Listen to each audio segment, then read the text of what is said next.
任重而道远。是那些带领我。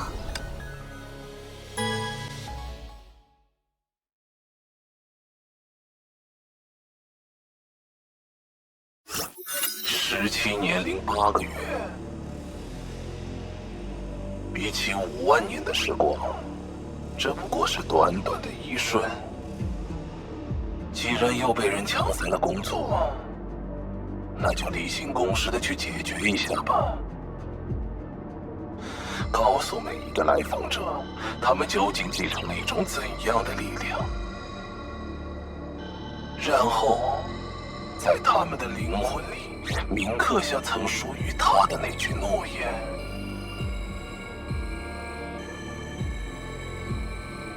这是怎么回事？为什么圣痕的启示没有正常显现？难道说那个人不属于他们？不，那绝不可能。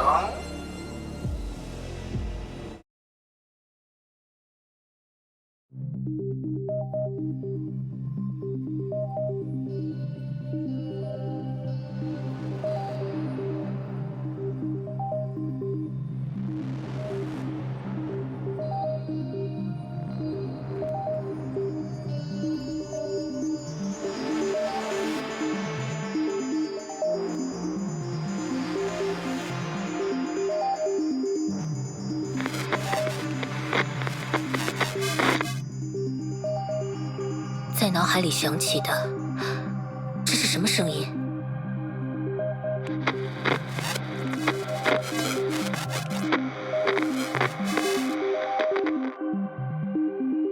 完全听不清楚。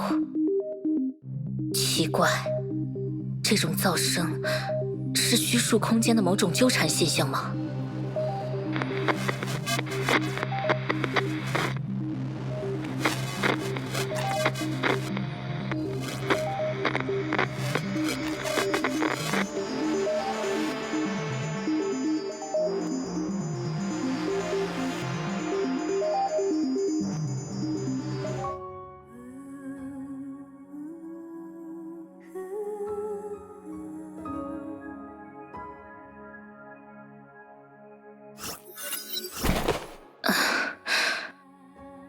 虽然穿过了那片绝对的虚无，但我显然还没有回到须弥芥子的内部。格尼乌斯的信号很不稳定，无法用来通讯和精确定位。是因为刚才那个噪声的影响吗？还是说……总之，整理一下现状吧。在之前和主教的战斗中，我虽然一时击败了他，但也被他找到机会，反过来将我流放到虚数空间。从体感上来说，这里似乎仍属于虚数空间的一部分。只是主教使用的那种空间能力，它难道来自千界一城吗？他是随机选择了流放我的地点，还是说别有深意？不，现在还不是思考这些问题的时候。无论他的方法和目的是什么，我都应该尽快回到外面的世界。只是站在这儿思考，我根本不可能解决任何问题。格尼乌斯多少还能指出一个方向，先沿着那个方向，看看能找到什么线索吧。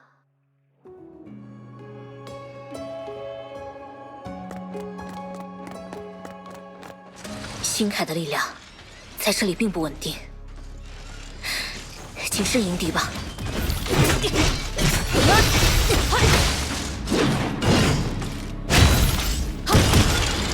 烫伤，决战的时刻到了！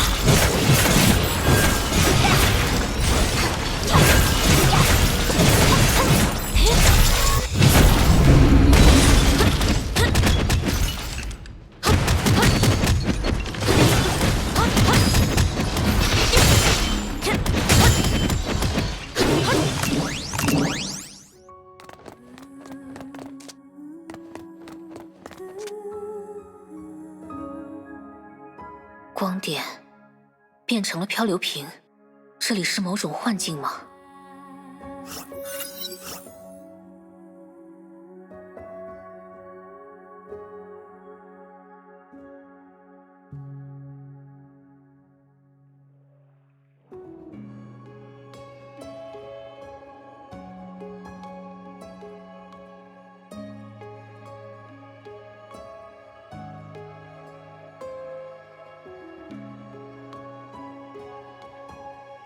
是一些很笼统的线索，而且留下字条的人似乎遇到了难以解决的困难。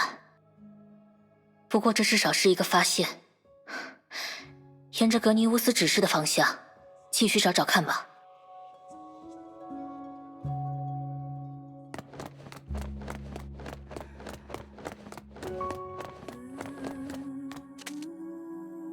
果然，光点又变成了漂流瓶。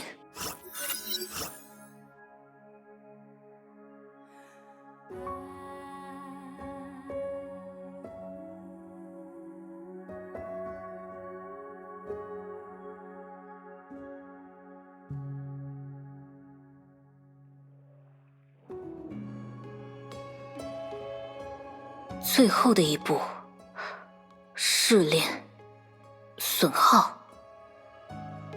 这个空间似乎比它表面上看起来的样子要危险不少。话虽如此，停下脚步并没有什么意义。沿着格尼乌斯指示的方向继续前进吧。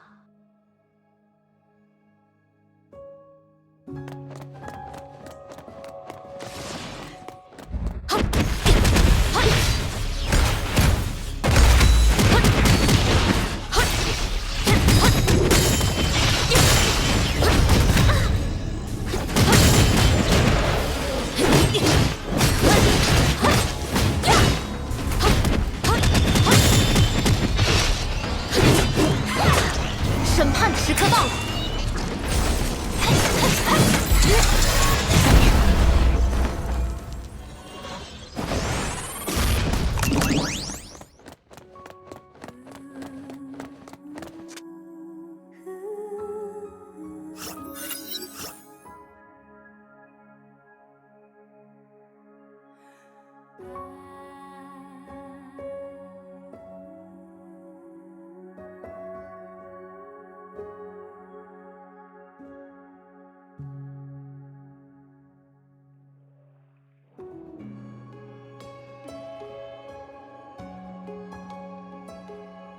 看来，这就是所谓的损耗。是因为被困了太长的时间吗？还是说……不，仅凭这些信息还不能做有效的判断。继续沿着格尼乌斯指示的方向寻找突破口吧。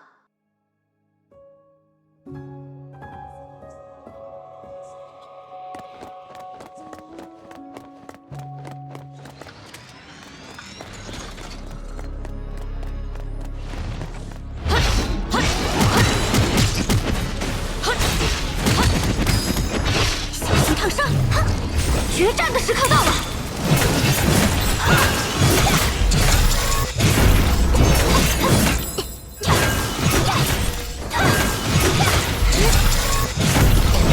青岩，拔剑！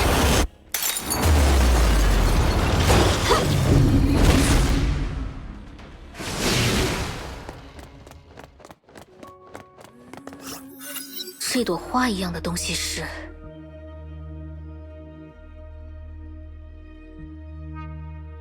这就是漂流瓶中提到的装置，只看外表，还真难关联起来。根据那个人的说法，我应该是要通过它，去逐步靠近最后的裁决者。而这附近的线索，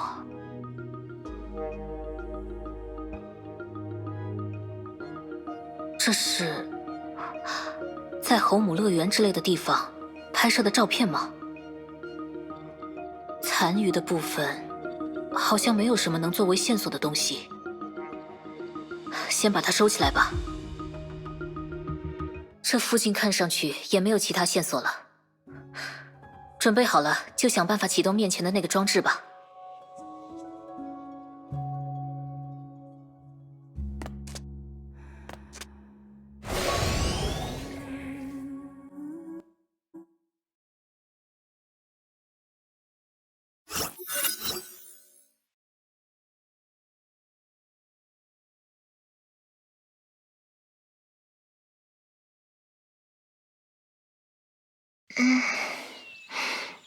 肚子饿了。外面好亮，真是的，为什么没有人叫我起床啊？对啊，这里是疗养院，为什么我潜意识里觉得会有人叫我起床呢？上个月，我在这里挑选了自己的名字，还有生日。他们说我的脑袋曾经受过很重的伤，必须通过一种手术才能彻底治好。不过代价是，我永远失去了来到这里之前的记忆。算了，纠结已经失去的东西也没有意义。虽然今天睡了一个懒觉，不过活动身体可是每天的必修课呢。沿着疗养院慢跑5圈，再接50个俯卧撑和30个引体向上吧。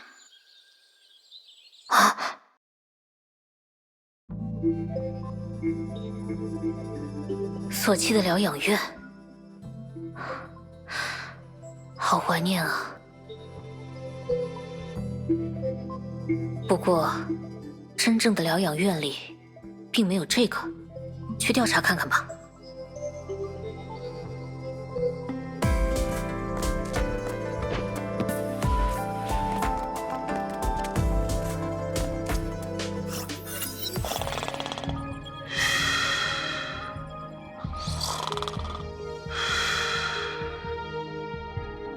你好。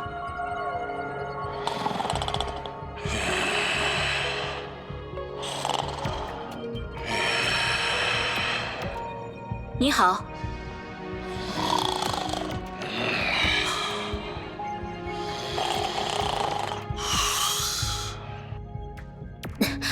喂。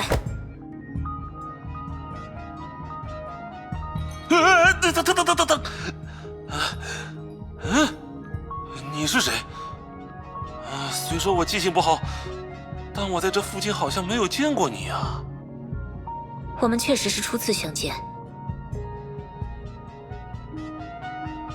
所以你又是谁？我吗？我应该是一个连自己的名字和长相都忘记了的意识吧。在你看起来，我长什么样子？一个巨大的布偶。布偶？哎，让我猜猜，是侯母吗？啊，不对，或许是侯拉。总不会是侯母天王吧？你低头看看自己，不就知道了？哎，那当然是因为我看不见自己啊。看不见自己？你是说？因为我完全忘记了自己的长相和名字，在这个空间里，遗忘就意味着迷失。当我看向自己身体的时候，这么说吧，我看到的只是一个半透明的毛玻璃人。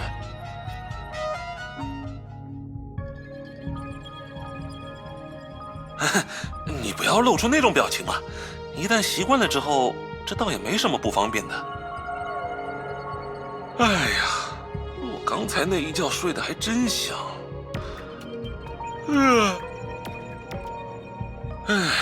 说吧，你叫醒我本来是打算做什么？我需要通过这里。通过？可这个大厅并不通向任何地方啊。这是什么意思？啊，我是说，我从没有发现过这里还能通向别的什么地方。哎，不对不对，既然我都忘了自己的长相和名字，或许我原本记得出入这里的方法，只是我自己又忘记了。啊，抱歉了，美丽的小姐，我没有帮上你的忙。这些照片和字条，他们是你留下来的吗？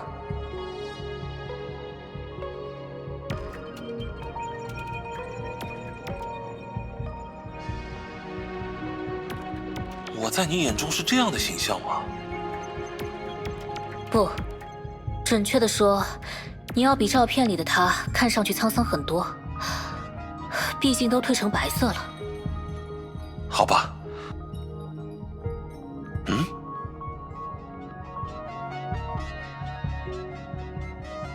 这的确是我的自己，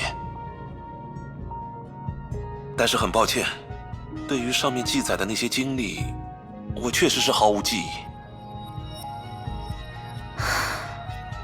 那也是没办法的事吧。虽然这么说有些奇怪，但我也失去过一些记忆，所以我知道那是一种怎样的感受。那些别人口中的你，那些活在记载中的你，那些存在于想象中的你，你自己终究只会觉得他们是一种不真实的幻想，除非……不，我没法对自己从未体验过的事情妄下论断。总之，既然你也不知道离开这里的路，那么我们就一起仔仔细细地调查这里的每一个角落吧。毕竟过去的你，看起来也不止一次地突破过类似的空间嘛。你说的对啊。既然我曾经留下过那些字迹，那么这至少表明我曾经独自到达过这里的最深处很多次嘛。好嘞，感觉突然就有信心了。来吧，让我们找出线索，找出记忆，找出通往自由的道路。好啊。这个人的心境转换的还真快啊。总之，先调查这附近疑似装置的东西吧。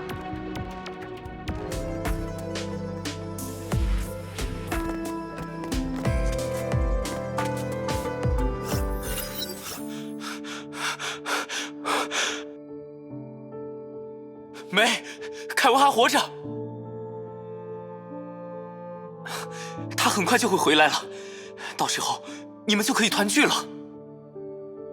太好了，他还活着。现在的他，是人类唯一的希望。只要他还活着，我们的文明就不会消失。可惜，我没办法再见他一面了。梅，难道说你的病又……我的身体好像已经到极限了。现在的我，连你的样子都看不清了。刚才有一段时间，我几乎无法维持自己的意识。现在，脑子突然又清醒了一些。只怕是所谓的回光返照吧。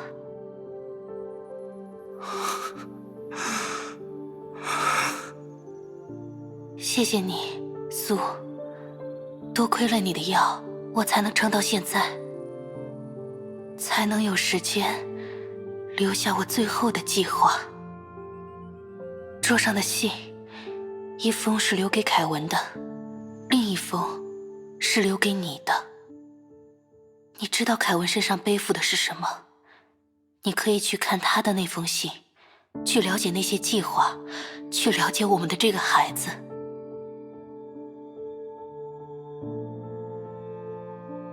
但是，苏，你千万无论如何不能让他看到我给你的信上说了什么。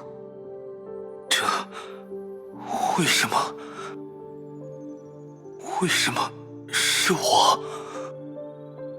你看了就知道了。对不起，我必须做出这样的决定。对不起，凯文。我告诉你说，我的病已经好了，等你从月球回来，我们就能一直在一起。每一次，你是不是都明知我在说谎，却依然选择了相信呢？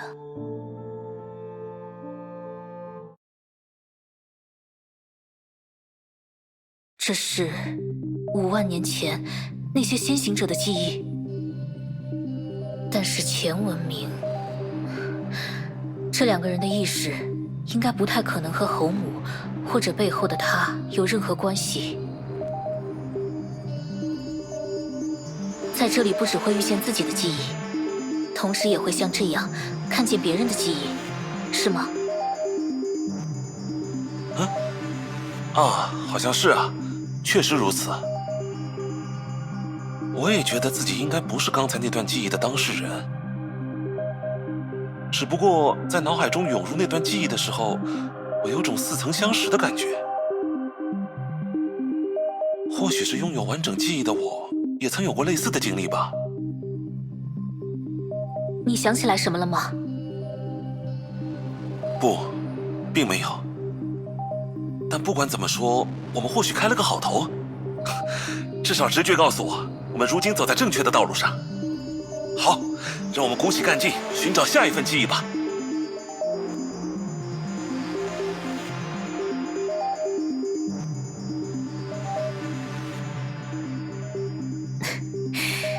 不如就暂时相信这个人的直觉吧。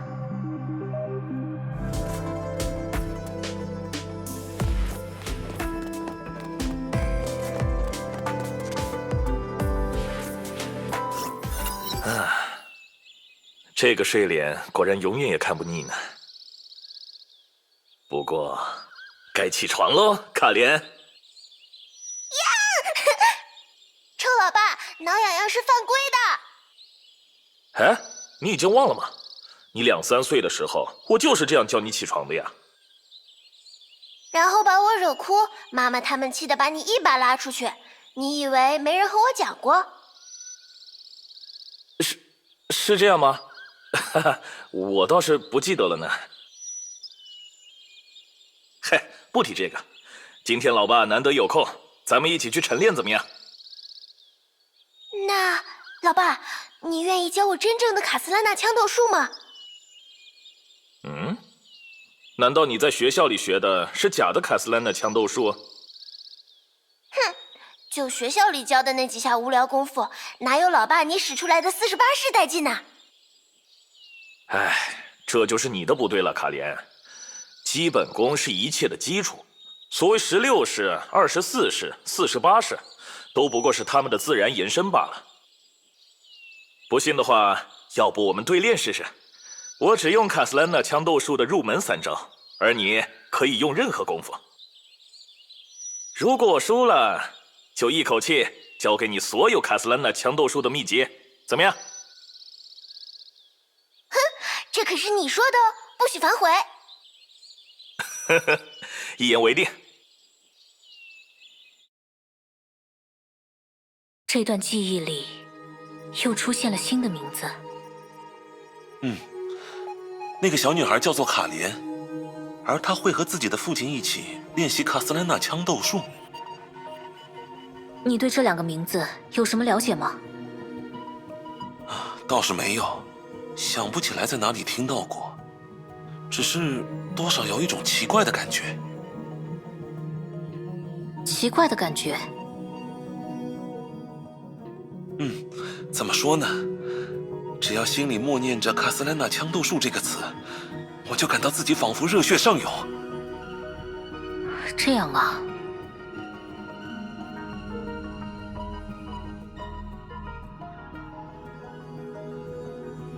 这就是刚才那个记忆中提到的卡斯兰纳枪斗术16式，他们有让你回忆起来一些东西吗？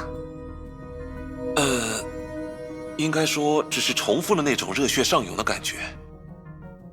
等等，那是什么？乍现的拦路之敌吗？倒是多少可以证明我们走在正确的道路上。总之，这里就交给我吧。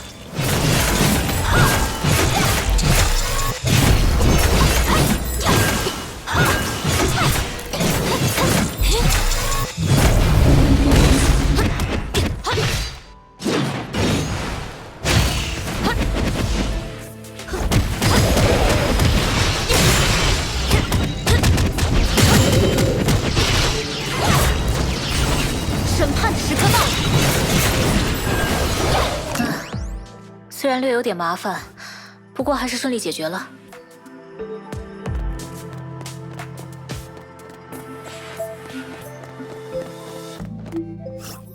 按照我之前的经验，这种形态的装置应该能带我们前往下一个空间。抱歉，一直都是你在处理，而我却没法回忆起来什么有价值的信息。这是不能强求的事，你不必为此背负额外的压力。我们现在所走的道路，也可能是曾经的你留下的。那么追随着它前进，即使无法找回记忆，我相信，那也会让你重新成为完全的自己。你很了不起呢。我吗？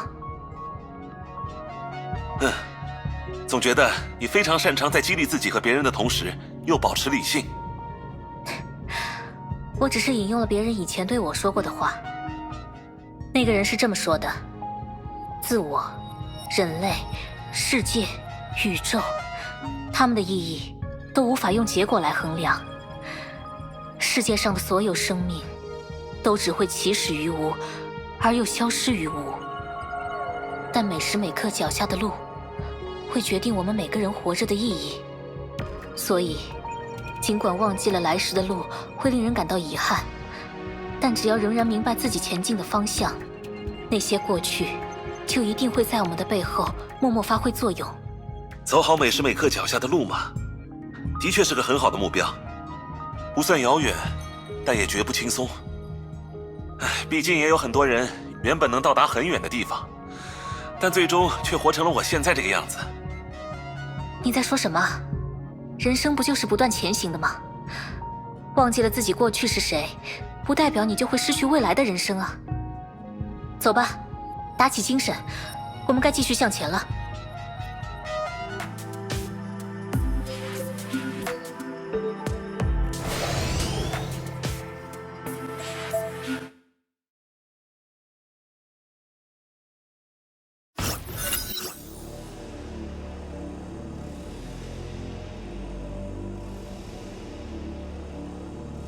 好吧，看来我需要更有耐心一点。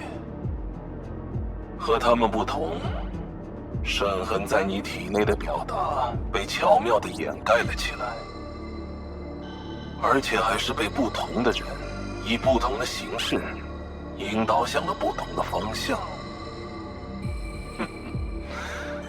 你还真是个被眷顾的孩子啊，尤兰戴尔。你的主教把你强塞到这里，难道是想借你之手，让长久弥漫在这一带的空间退行探索，为他自己的事业打开最后的通路吗？但圣痕中蕴藏的悲怨是绝对的，背负它的人都将迎来自己的宿命，无论他们自己愿意与否。除非……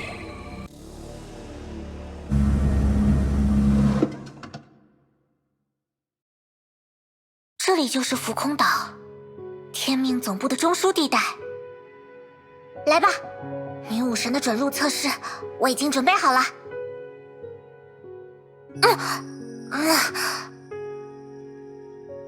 喂，稍微注意一下身后啊！指引，好吧，也没错。我要去 A51区域报道，你知道该怎么走吗？您准备来参加女武神准入测试，对吗？在前方右转，然后顺着那条走廊一直向前走，您会在自己的左手边找到 A51区域。谢啦。不客气。哦，等一下。怎么？还有什么事吗？这边是左，那边才是右。你不小心搞反方向了。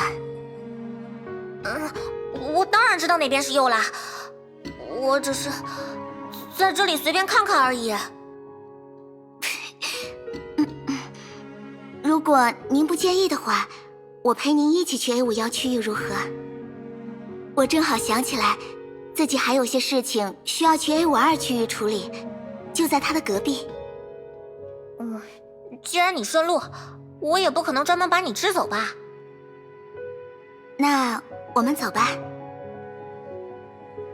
说起来，您心态真的很不错呢。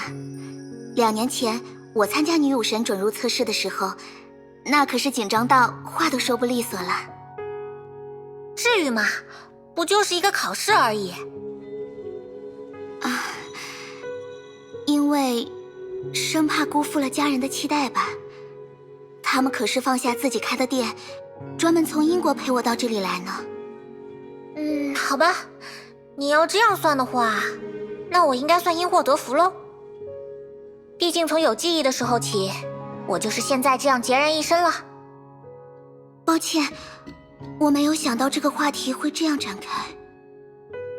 没关系啦，我能照顾好自己，在这个世界上生活下去没有任何问题。既然如此，又何必去羡慕别人呢？再说，A51，原来这就到了呀。是的，这段路的确不远。那么，预祝您考试顺利，未来的女武神大人。大人什么的就算了吧。不过谢谢啦，我还挺喜欢和你说话的。拜拜。这是我和他的初遇。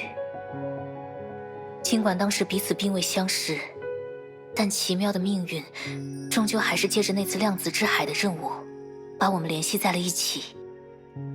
那之后，我们又一起成为了 S 级女武神，一起组建起不灭之刃。回想起来，真是不知不觉就走了这么远的路呢。后来，他和你成了关系很好的朋友吧？那是我女武神生涯的起点。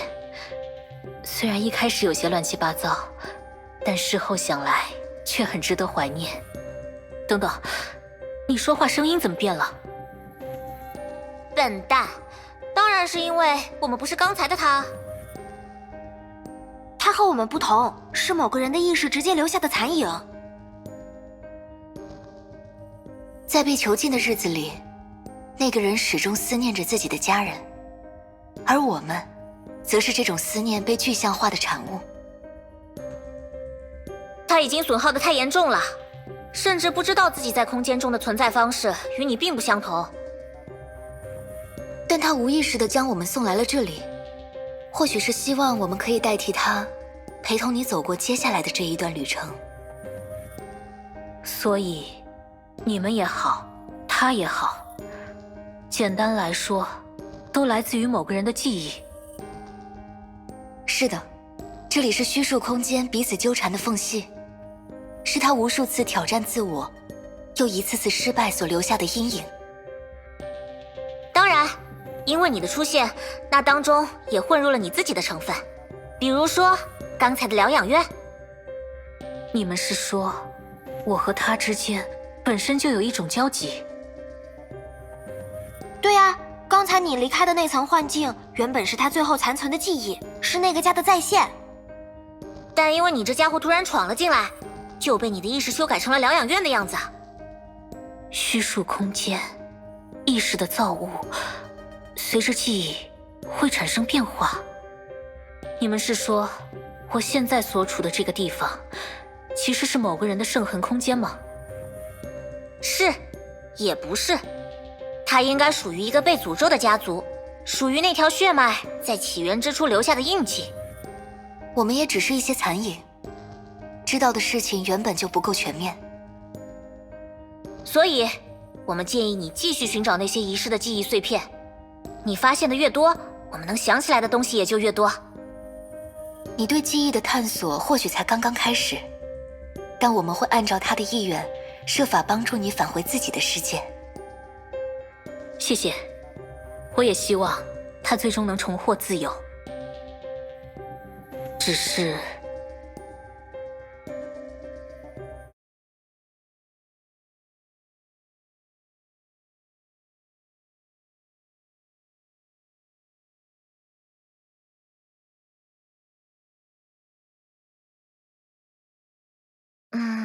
怎么说呢？你就当我有着某种强迫症吧。如果我经手的事情没有做到最好，我就会很不开心。我讨厌这样解说自己。我也知道自己的性格多少有一些问题，我也能想象5年后、10年后，我自己可能会因此变成一个相当沉闷的人。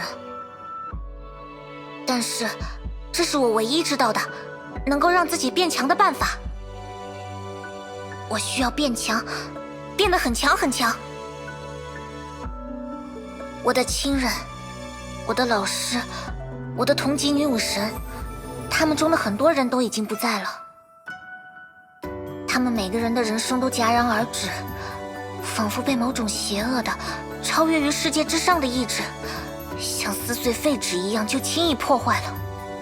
我讨厌这样，所以他们做不到的事情，我都想尽可能做到最好。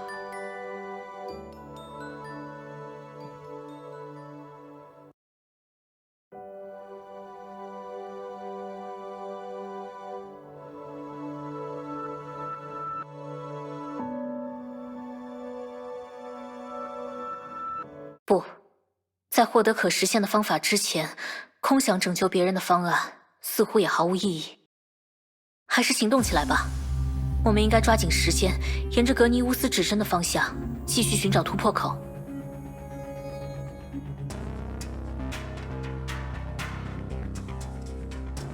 你说的确实没错，不过这里空间很大，如果不能及时接触记忆碎片，你自己的精神也存在迷失的风险。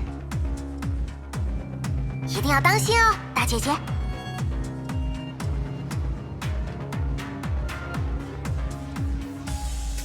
他们说的对，你可千万别给我迷路了。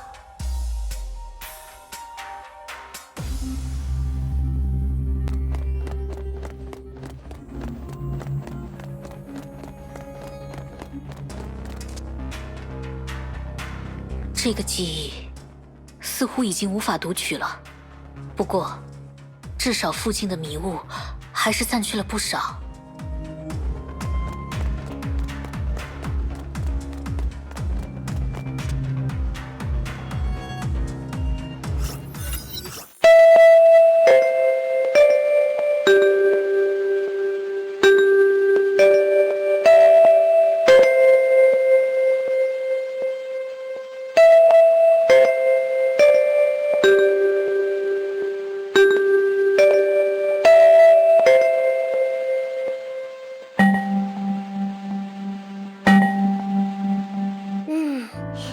铃声的播放也没有问题。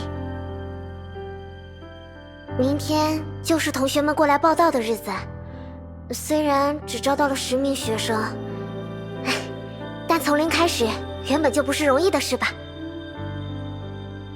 塞西莉亚，我们的圣弗雷亚一定会成为一个新的起点。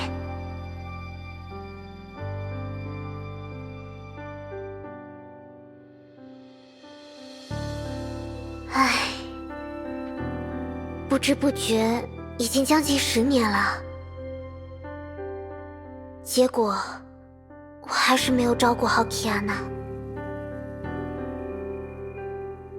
现在齐格菲流亡在外，音讯全无，而基安娜更是身受重伤，已经在全封闭的维持舱里治疗了1年多的时间。爷爷甚至不允许我去探视她，哪怕1次都不行。塞西莉亚，过去我们一起畅想的事情，似乎只有这座学校真的变成了现实。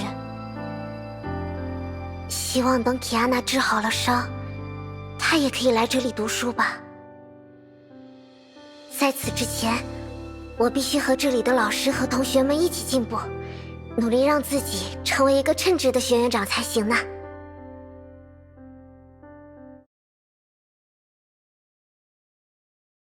这次是德丽莎前辈的记忆吗？德丽莎，她也始终在以自己的方式努力呢。哎，你们能想起她，对吗？准确的说，是你在接触记忆的时候，把你对它的认知自动传递给了我们。我说过的吧，我们是更为自由的存在，甚至能通过你接触的回忆，了解到一些你自己还不知道的事。那么，你们知道这个空间的来源和运作原理了吗？这倒没有。我猜，那一定需要某些更为强烈的记忆刺激，比如说，某个关键人物的临终时刻。想回忆起更多的东西，也不一定就需要那么悲伤的记忆吧。但刺激性肯定是必须的。胡说八道！我要看温馨的大团圆啦！唉，这就是所谓的只有爱丽丝才能打败红心王后嘛。喂，你是不是在用我听不懂的话来骂我呀？哈，我明明是在夸你啊！你该不会根本没看过那本童话书吧？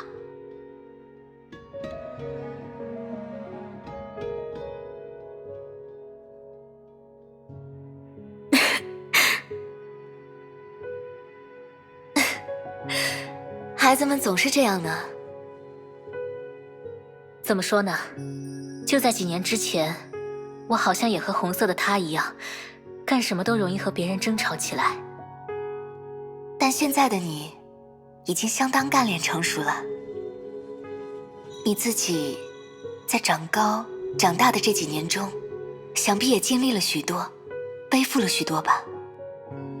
越是对自己要求高的孩子，越是坚持自己价值观的孩子，在成长的过程中，就越是会经历剧烈的性格变化。其实还好，只是一直向前走，不经意间就变成现在的样子了。所谓成长的代价，不是吗？或许吧。毕竟生活总是会让我们付出各种各样的代价。所以，你又要继续前进了吗？叫上那2个炒作一团的家伙吧，我随时都可以出发。成熟的孩子总是最让人心疼啊。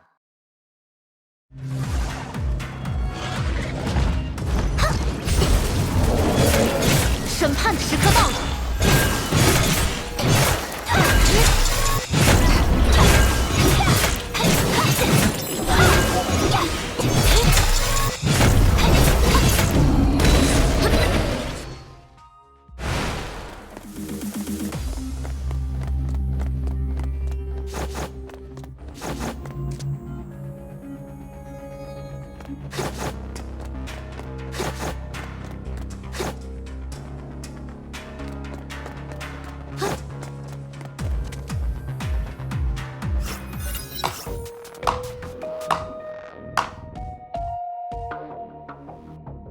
你果然回来了，这很好。像这样的会面，有助于消除我们之间的误会。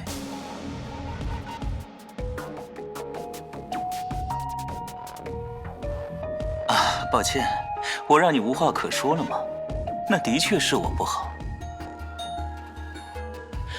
这样吧，为了表示诚意，让我们开门见山的直接讨论最重要的问题，如何？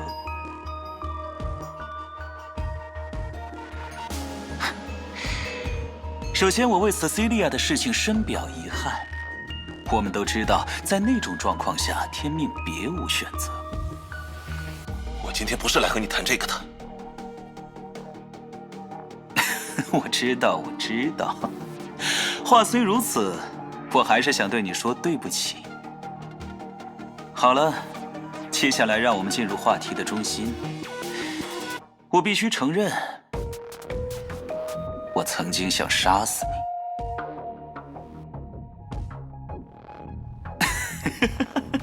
你。你有些意外呢。是意外于我昨日的杀意，还是意外于我今日的坦诚呢？不过这些都不重要了。你的女儿提亚娜在未来会成为天命最强的战士，而我不希望她从小就失去双亲。更何况，你最近似乎把自己体内的那份力量控制得很不错嘛。该说你拥有令我惊讶的意志力呢，还是说，因为现在你和女儿生活在一起，所以才做得到呢？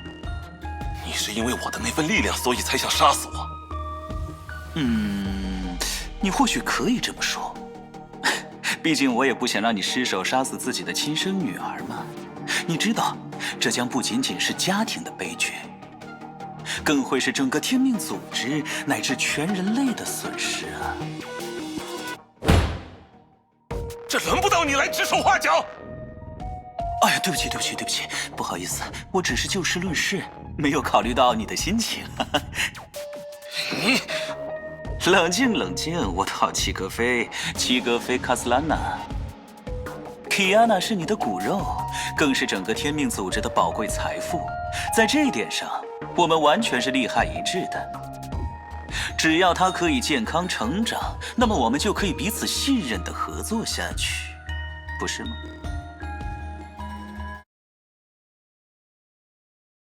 这是主教和 Kiana 的父亲，是第二次崩坏之后的某个时间吗？那个金头发的男人好讨厌，世界上怎么会有像他这么自我的家伙？虽然这类家伙或许没有那么罕见，不过我还是同意你的看法。奥托主教，无论如何评价功过，他都是一个非常残酷的人。主教，的确，是他把我扔进了虚数空间，使得我现在被困于此。我也做好了和他继续厮杀的心理准备，直到他再也无法毁灭世界为止。但他不会做无意义的事，他必然有着某种潜在的需要，才在今天一而再、再而三地设法激怒我和其他人，甚至不惜自己主动出手。喂，你自己都说了，他刚刚才害了你，你竟然还反过来帮他说话！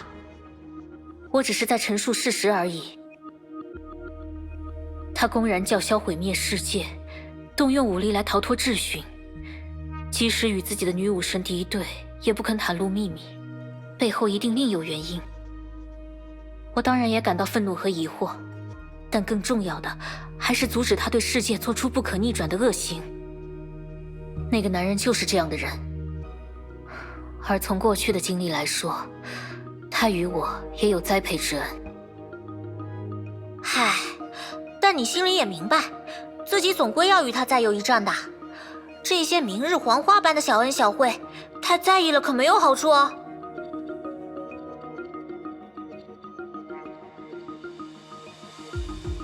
话虽如此，但你也不要对我们的客人太刻薄了。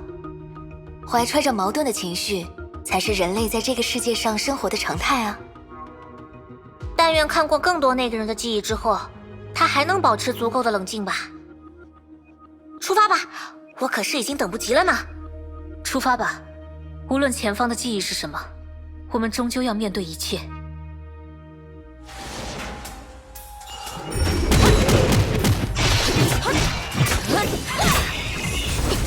审判的时刻到了。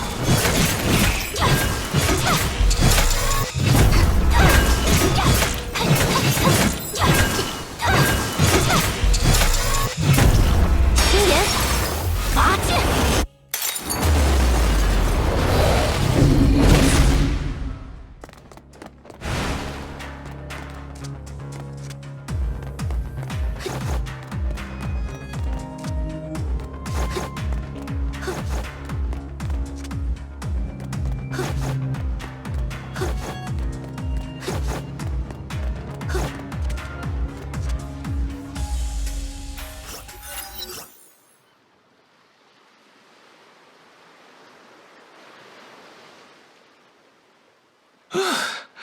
今天真是累死了，比战斗训练辛苦太多了，感觉体力已经完全透支了。辛苦你了，我的大摄影师。不，为老婆大人出力，谈不上辛苦。你呀，明明刚才还在抱怨体力已经完全透支了。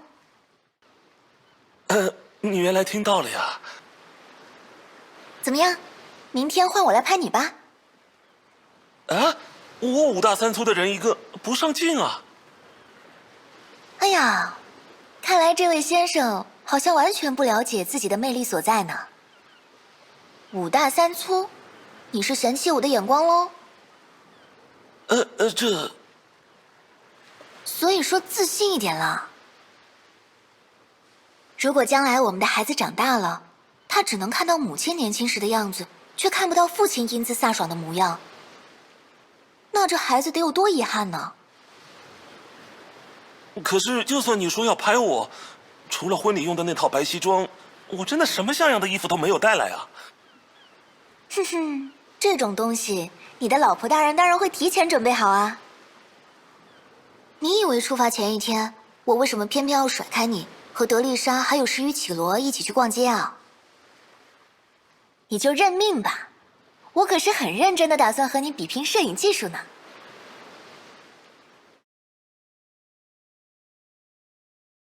这是 Cecilia 前辈和齐格飞先生的蜜月时光吧？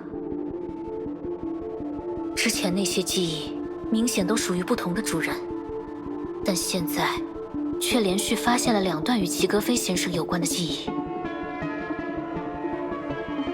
那个人也说过，在这样的记忆空间中，遗忘意味着混沌。那如果反过来，唉，美好的记忆，不是吗？但你的奥托主教毁了这一切。他对不起这一家的每一个人，我一直都知道。那你应该也知道，你现在无论如何都要再回去暴揍他一顿了，不是吗？从结果上来说，确实如此。只不过，也有人告诫过我，人不能只从结果出发来思考问题，那会让一个人忽略掉这世界上的许多意义。好吧，对你来说，那位主教的确不可能没有意义。真是的，为什么要活得这么痛苦呢？应该说，每个人都不想让自己活得太矛盾吧。但世界本身，的确是充满矛盾的存在。我们有时会选择矛盾的一方，有时又截然相反。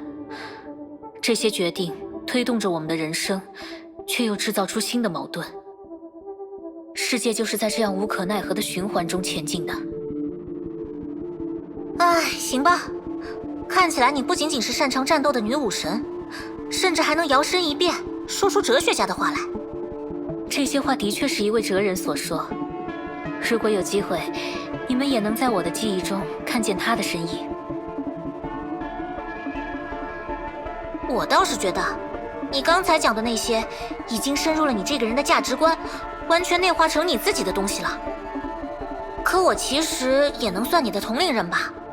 你难道就不会遗憾自己活得太不像一个10几岁的少女了吗？10几岁的少女就一定要有10几岁少女的样子吗？啊？我就是我，我不可能让自己变成别人。对我来说，从成为女武神的那一刻起，我就已经决定了今后的人生会活成什么样子。我们理应是这个世界上最强大的战士，必须时刻做好准备。战斗的准备，付出一切的准备，将他人未尽的命运扛在自己肩上的准备。为了时刻能保持这种觉悟，为此贡献自己的力量，我并不在乎自己像不像一个10几岁的少女。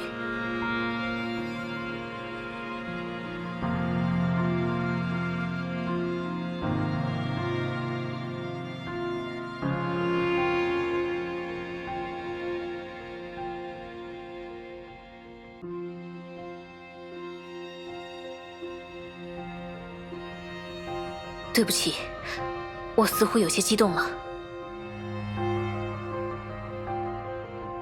好啦，我也不是不明白，你有你自己的难处，而且他们很难排解给别人。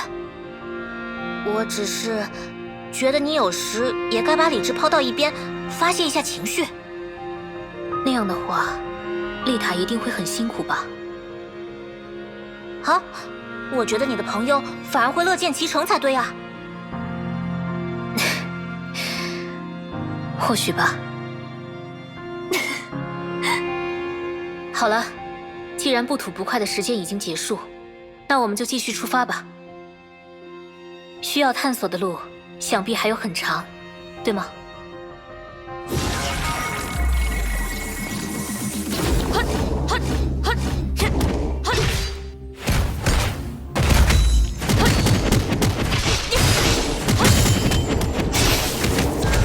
离上离下，炎上之光。小心烫伤，审判时刻到了。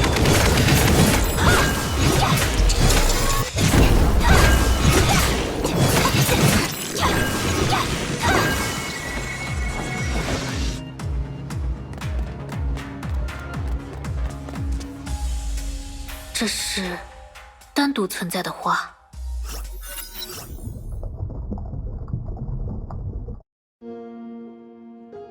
哟，在这里发呆呢？喂，不要从背后突然靠近别人啦，船长。因为你看起来有点沉闷嘛。怎么，开始想家了？怎么可能嘛？只是稍微在想一些以后的事情。是指你回到自己原本的世界之后吗？差不多吧。或许这不是正常人在12岁会去思考的事情，但我也无法对已经想到的东西视而不见。毕竟这2天我们也的确遇到了不少一言难尽的情况。不过怎么说呢，在某些方面早熟又不是什么丢人的事情，对吧？那么，我就单刀直入的提问吧。在船长你看来，人为什么会出生在这个世界上呢？哇，这问题还真够单刀直入啊！怎么说呢？虽然登记表可以手填，但我们也没法选择自己真正的生日吧？还是说你想谈论的话题是人活着为什么必须要有意义？也可以这么说吧。你想，每个人都是不经自己选择的出生在这个世界上，又大多不经自己选择的死去。而你前不久也说过，自我、人类、世界、宇宙，它们的意义都无法用结果来衡量。对我们自己来说，一切的意义终归会沉入虚无。对我们所爱的一切而言，我们也没有能力在时间的长河中永远保护它们。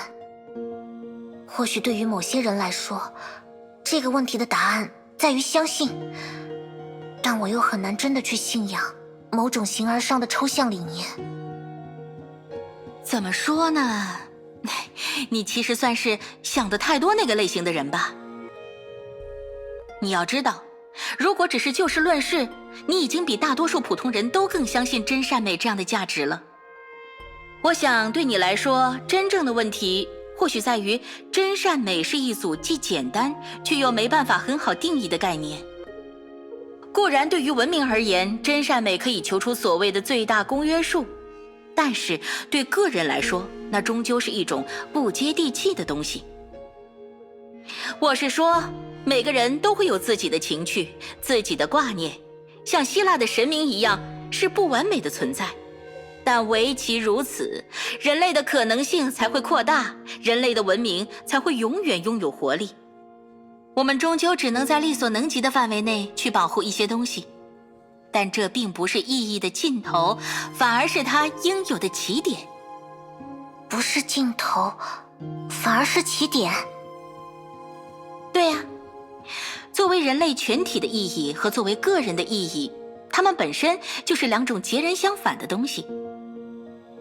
你可以把它理解成马赛克拼贴和单块马赛克本身的关系。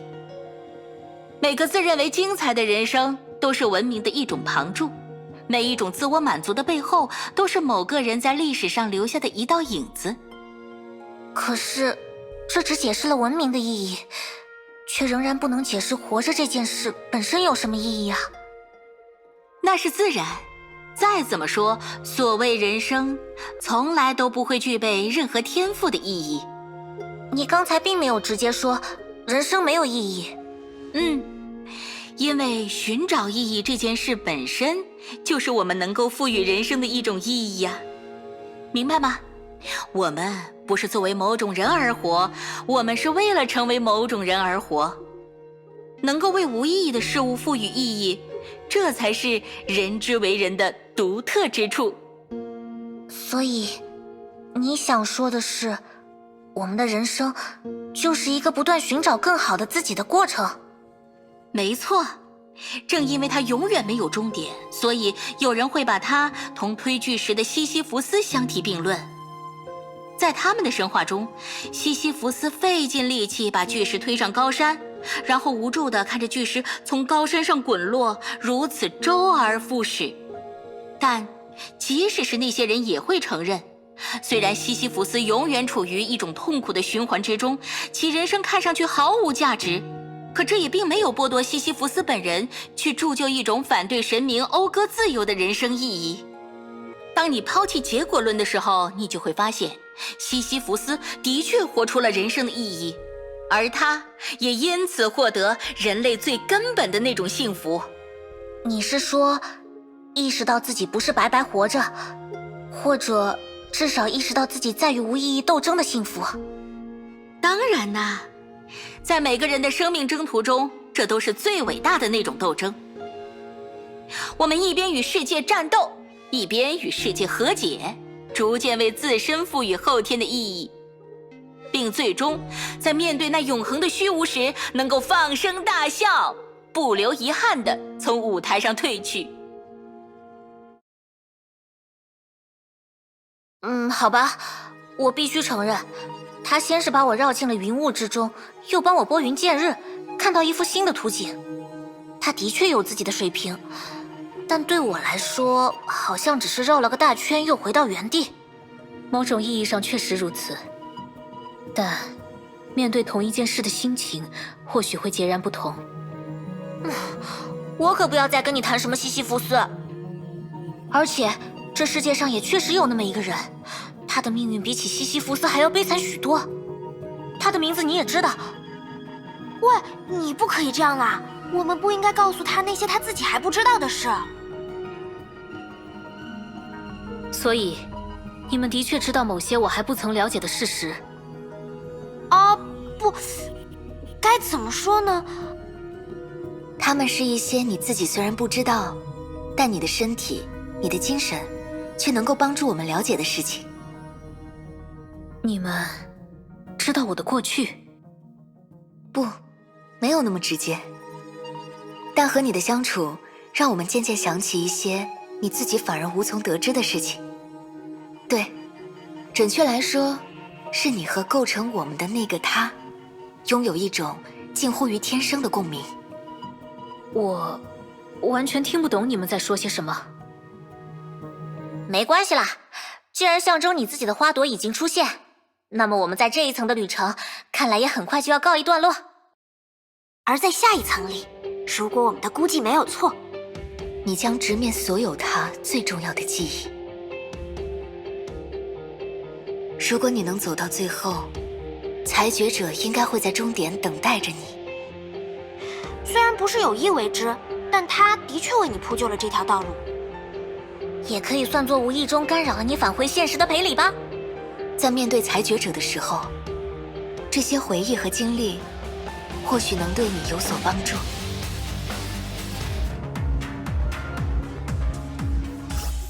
也就是说，我将要系统面对他的人生，然后在裁决者那里找到回去的路，对吗？没错。我们只不过是意识的共鸣体，会随着你的到来而出现，也会随着你的离去而消失。你不需要和我们说什么再见，因为我们就是他，因为我们就是你。接下来要加油哦，天命最强的女武神！我相信你一定会跨越他的遗憾，然后继续向前。用心去感受，然后代替他，一口气打爆那些自以为是的家伙们吧！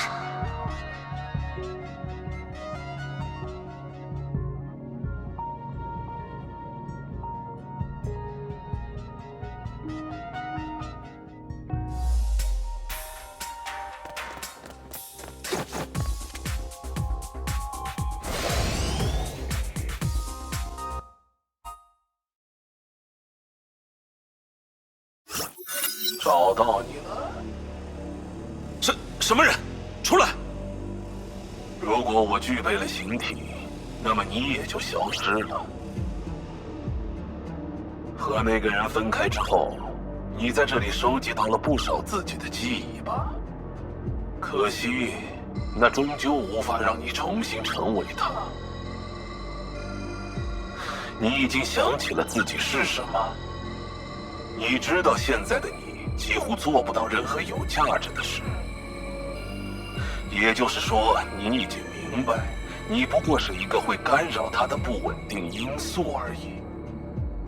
如果你就是我猜测的那个存在，那么比起我，你才会对他的人生造成颠覆性的破坏。或许吧，但那也是他的宿命，正如原本的你一样。继承卡斯兰娜之名的人，无论付出多少代价，都一定要战胜崩坏，是吗？我说过了，这是宿命。要抱怨，就抱怨原本的你太弱小了吧。虽然现在更加如此。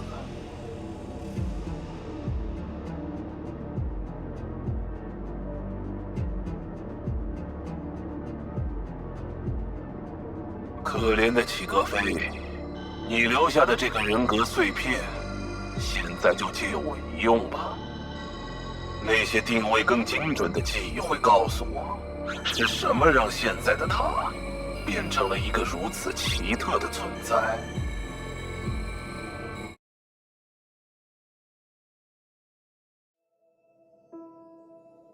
啊，时间过得好快啊！一转眼，你就已经成为 S 级女武神了呢。努力总会有回报，这是理所当然的结果，主教。对你来说，的确是这样吧？但是你知道吗？在我刚刚开始治疗你的时候，光是让你恢复意识就花了将近1年的时间。你说过，小时候的我，在一起事故中受了很重的伤，而我的主治医生之所以是你，也是因为当时其他人都已束手无策。正巧我当时在尝试一种新技术，一种我在升级一体的过程中想到的独特疗法，以魂钢作为调控圣痕的载体，去人为诱导干细胞的重新分裂，使新生活体组织的各项指标最终也能与魂钢相媲美。你很幸运，在所有接受了这种疗法的实验体中，你是唯一正常存活的那个，而且恢复的几近完美，远超预期。甚至那种疗法给你留下的唯一瑕疵，竟是这一头光鲜亮丽、犹如冬日波涛一般的独特卷发。玩笑话我就姑且无视吧。毕竟，如果没有这样的一段经历，我恐怕也无法在量子之海的那次行动中一身化剑，将世界炮繁衍进自己体内了。这就是所谓的因缘巧合吧。人生总是在意想不到的角落里为我们偷偷埋下惊喜，而能否及时发现它，或许就是喜剧与悲剧的分水岭。所以，人生的幸运儿才更应该加倍努力，不辜负这份命运的垂青。道理是这个道理，只是有时我们未必能看清应该努力的方向。哦，对了，基亚娜·卡斯兰娜这个名字，你听说过吗？没有，是卡斯兰娜家族的什么人吗？算是吧。他本人其实没什么可说的，但他的复制体却携带着空之律者的律者核心。听起来很危险。倒也未必，他有一个好父亲，一个愿意像对待亲生女儿一样对待他的父亲，这终究会让他体会到人类的爱。你不觉得这很棒吗，尤兰戴尔？如果我们能让律者核心也如你体内的世界炮那样平静运作，解决崩坏不也就指日可待了吗？可惜啊，要不是逆商的盟主那位为人类而战的理智律者当年耍小性子，我们哪里用得着大费周章的在一个空之律者的复制人身上去试错呢？当然，我不是说空之律者的全能不重要，比如他或许可以拯救你的那个世界炮，但理智律者就绝无可能。我想说的是，如果第一律者选择站在我们这边，那天命或许早已摸索出一套行之有效的、能让律者全部为人类而战的方法。哼，可惜啊，那个人虽然因为巧合而拥有了人类的心，但也让他和他的后继者在大事上意气用事，不分轻重。你是指逆商一直在与天命作对的是吗？没错。哼，就来说说现在这个第二任理智律者吧。我是因为某些迫不得已的原因才杀了他的父亲，而他却记恨至今，几十年如一日，坚持与我分庭抗礼。哼，这让我怎么说呢？他是没有了父亲，但他还有我啊！我完全可以当他人生的引导者，不是吗？就像我培养你们一样。哎，我怎么说着说着，自己也意气用事起来了呢？这不好，这不好。总之，在第一律者相关的事上，我自己也是一个反面教材。尤兰戴尔，你不妨引以为戒吧。真正的救世主，需要在必要之时割舍自己的一切感情。而奥托·阿波卡利斯，从一开始就已无法做到这一点了。主教，你究竟是习惯了口无遮拦，还是时时刻刻都在瞒天过海呢？你用诈术将我流放至虚数空间，是单纯认为我妨碍了你的计划，还是刻意为之，别有所图？如果是后者的话，你今天怪异的表现也就得到了解释，可你真正的计划也就变得更加扑朔迷离了。对虚数空间，对崩坏的本源，你究竟在期待些什么呢？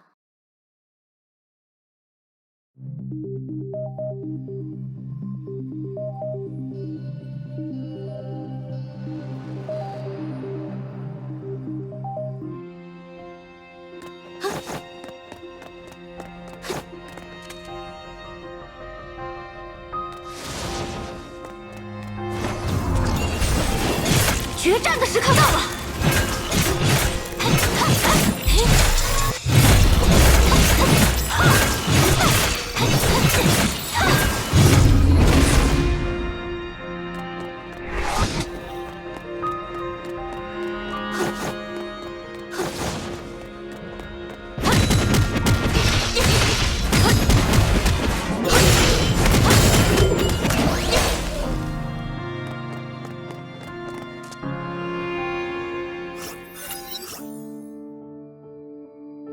什么都感觉不到，我死了吗？塞西莉亚，是你吗？你在哭吗？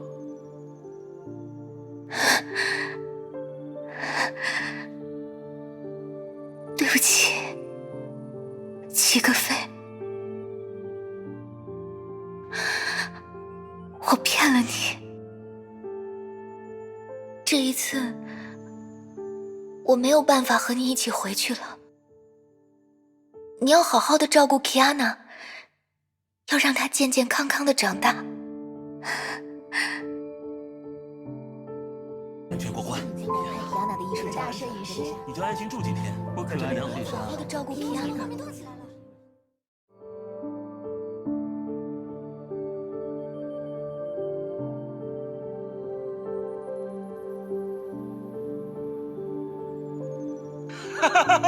和我一起呐喊吧，阿拉哈托！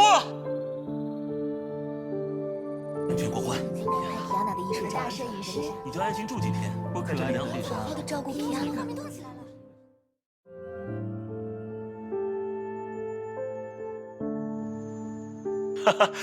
你不用勉强告诉我昨晚发生了什么，反正我也讨厌被卷入麻烦的事里面。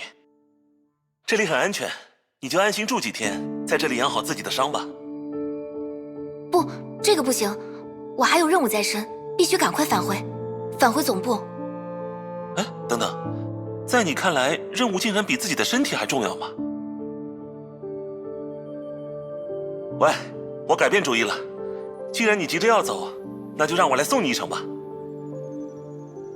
安全过关。皮亚娜的艺术家，大摄影师，你就安心住几天，我可来良好好好的照顾皮亚娜。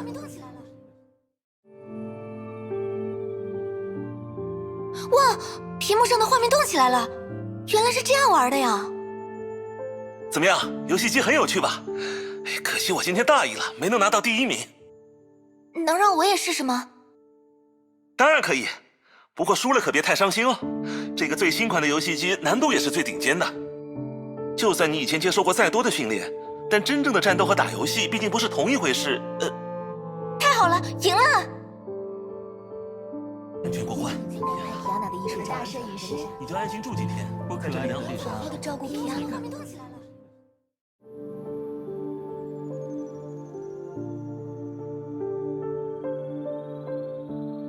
不管怎么说，这次我都要对爷爷你说声谢谢。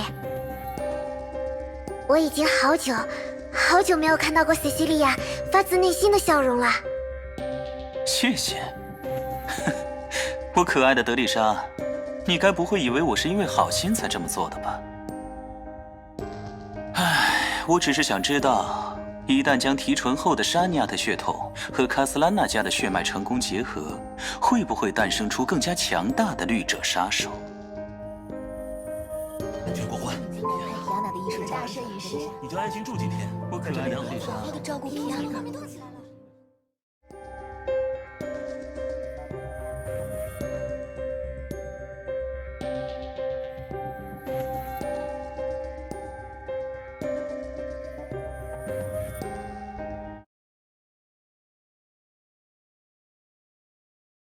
齐格飞，你准备继续无视我几天？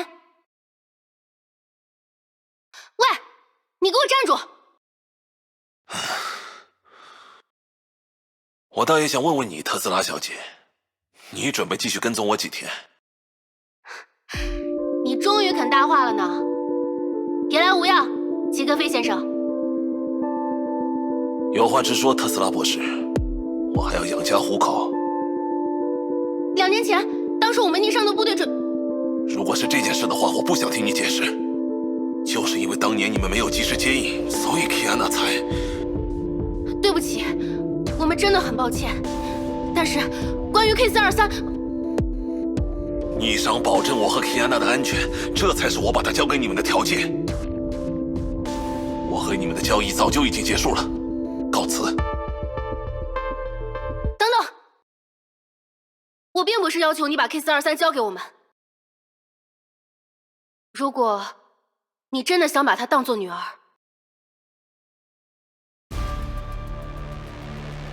我听不懂你在说什么，特斯拉博士。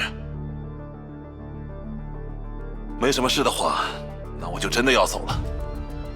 齐格飞 ，K423虽然他是你女儿的复制人，但他身体里还有第二律者的基因、第二律者的核心、第二律者的意识，这些你应该都清楚。可反过来说，如果他身边有人能让他体会到爱是什么，那么他体内第二律者的部分就可能被压制。只要你扮演好父亲这一角色，你就能继续把他留在身边，整个世界也能获得更多的喘息之机。扮演？什么叫扮演？不可理喻！你们还记得自己的名字是逆商，而不是天命吗？不管你把她当做自己的女儿而已，还是可怜她也好，这都是你的选择。可是，我应该叫她什么？她有名字吗？难道我就应该叫她齐格飞的女儿？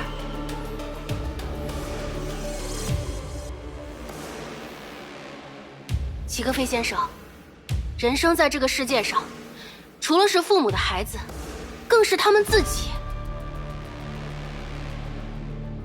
这就是名字的含义。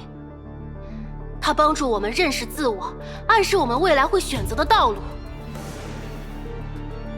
所以我很好奇，你究竟打算怎么称呼你的这个女儿？她难道只配叫做 K423，而不配拥有自己的姓名吗？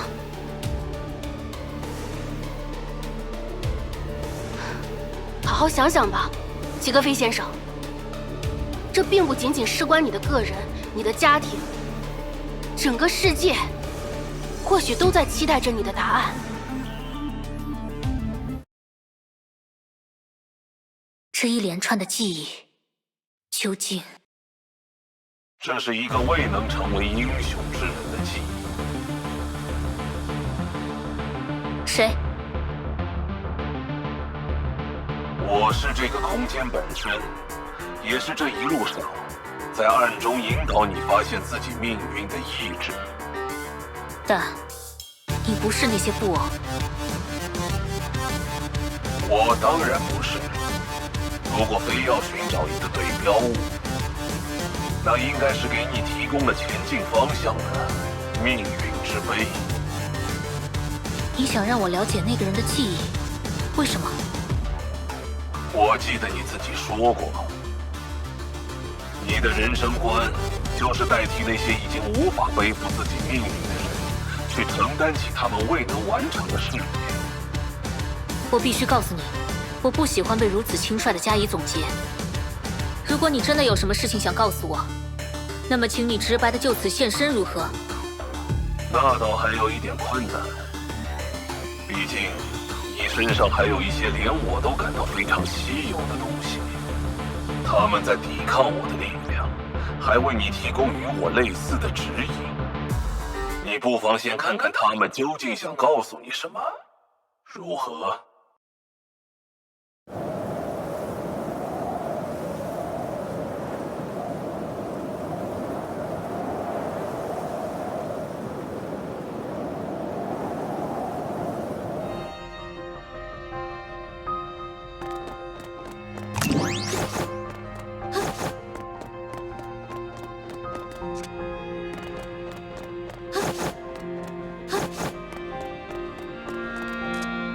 果然，这和黑色的命运之杯不是一种存在。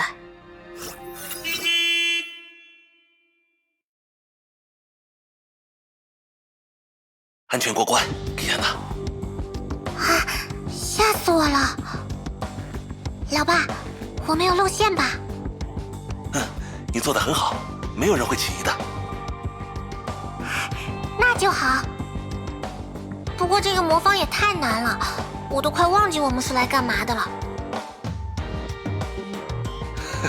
这样才显得自然，不会被别人看穿呢。可是这本2007最新版逆商入侵手册里写着，伪装时就要伪装成平时的自己。是啊，平时的 Kiana 也解不出魔方啊。啊，不愧是老爸。哎，等等，这个手册里写的是这个意思吗？你身上的细节越充足，你的伪装越不容易被拆穿。好像是这么回事呢。好了好了，快点把那小册子藏好。还有，别动不动把逆商挂在嘴边。哼，这你就不用担心啦。我当然知道，咱们现在可还是天命的人呐。对，逆商是坏蛋，大坏蛋。还真是可恶啊！也不知道是哪里渗透进来的逆商特工，要来偷天命绝对机密的实验成果了。嘘，现在可不是开玩笑的时候。虽然这辆车我们已经仔仔细细的用专业仪器检查过了，但还是要小心隔墙有耳。那就保持严肃，保持严肃。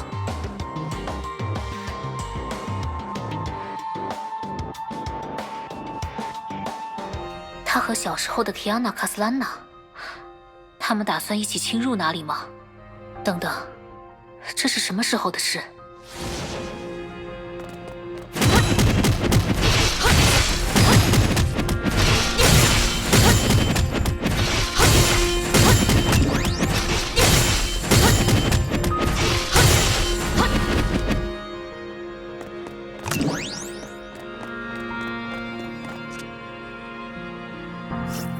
好 ，Kiana，再复述一遍我们的行动计划。首先，我们从这个已经住了若干天的家族别墅出发，乘坐汽车前往克洛斯滕郊外的开发中心。到达开发中心后，我们先去老爸你的专属训练室，在那里，如果有人和我们搭话，我就说老爸你好不容易回趟家，我要你多教我一点卡斯兰娜祖传的枪斗术。然后到了训练室，我们就翻窗去隔壁栋的闲置更衣间。老爸要换上防化服，伪装成维护设备的工人，而我就藏在老爸运送的废料箱里。等一切都准备好了之后，我们就潜入实验区的废料场，我可以从那里的废料口反向爬进实验层的核心区域。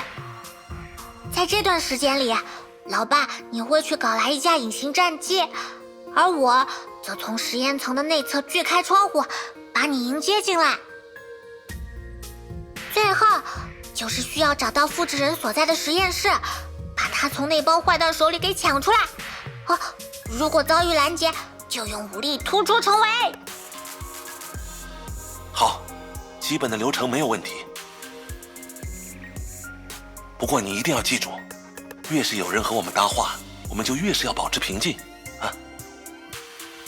知道，你看这本逆商的特工手册里不是写着吗？对于执行潜入任务来说，最重要的就是扑克脸。哼哼，现在猜猜我手里有什么牌？你呀，就是在这种地方莫名其妙的很像你妈妈呢。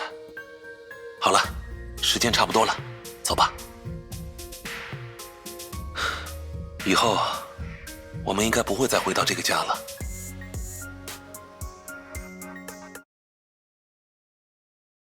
刚刚的这段记忆，似乎就发生在他们开车侵入某处的经历之前。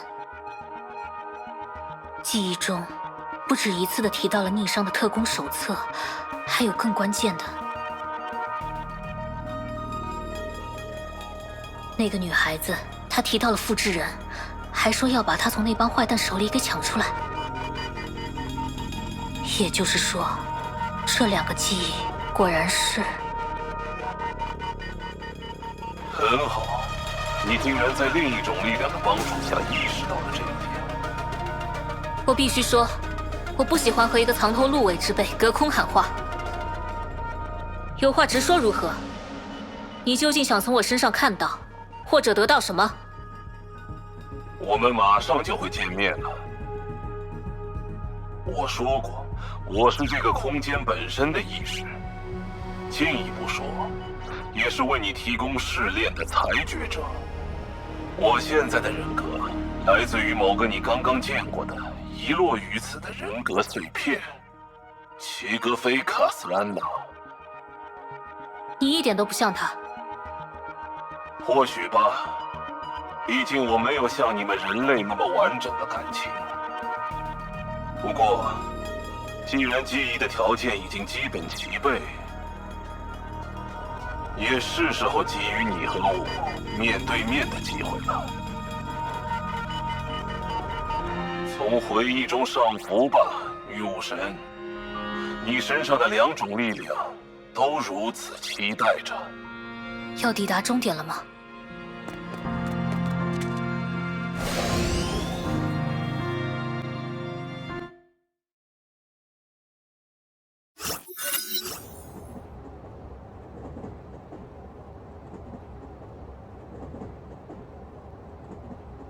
比安卡，这么晚了还没有睡啊？绮罗前辈不也是吗？躺在列车的床铺上，人也不是两眼一闭就能立即进入梦乡吧？虽然丽塔那家伙倒是睡得异常安稳呢。既然如此，要不要听姐姐我讲一点睡前的闲聊故事啊？不是普通的那些版本，而是专属于某一家人的故事。某一家人？你或许也知道，塞西利亚大人她有一个孩子，算算时间，好像和你差不多年纪呢，13岁多一点的样子。不过我没在天命总部见过这么一个人，他怎么了吗？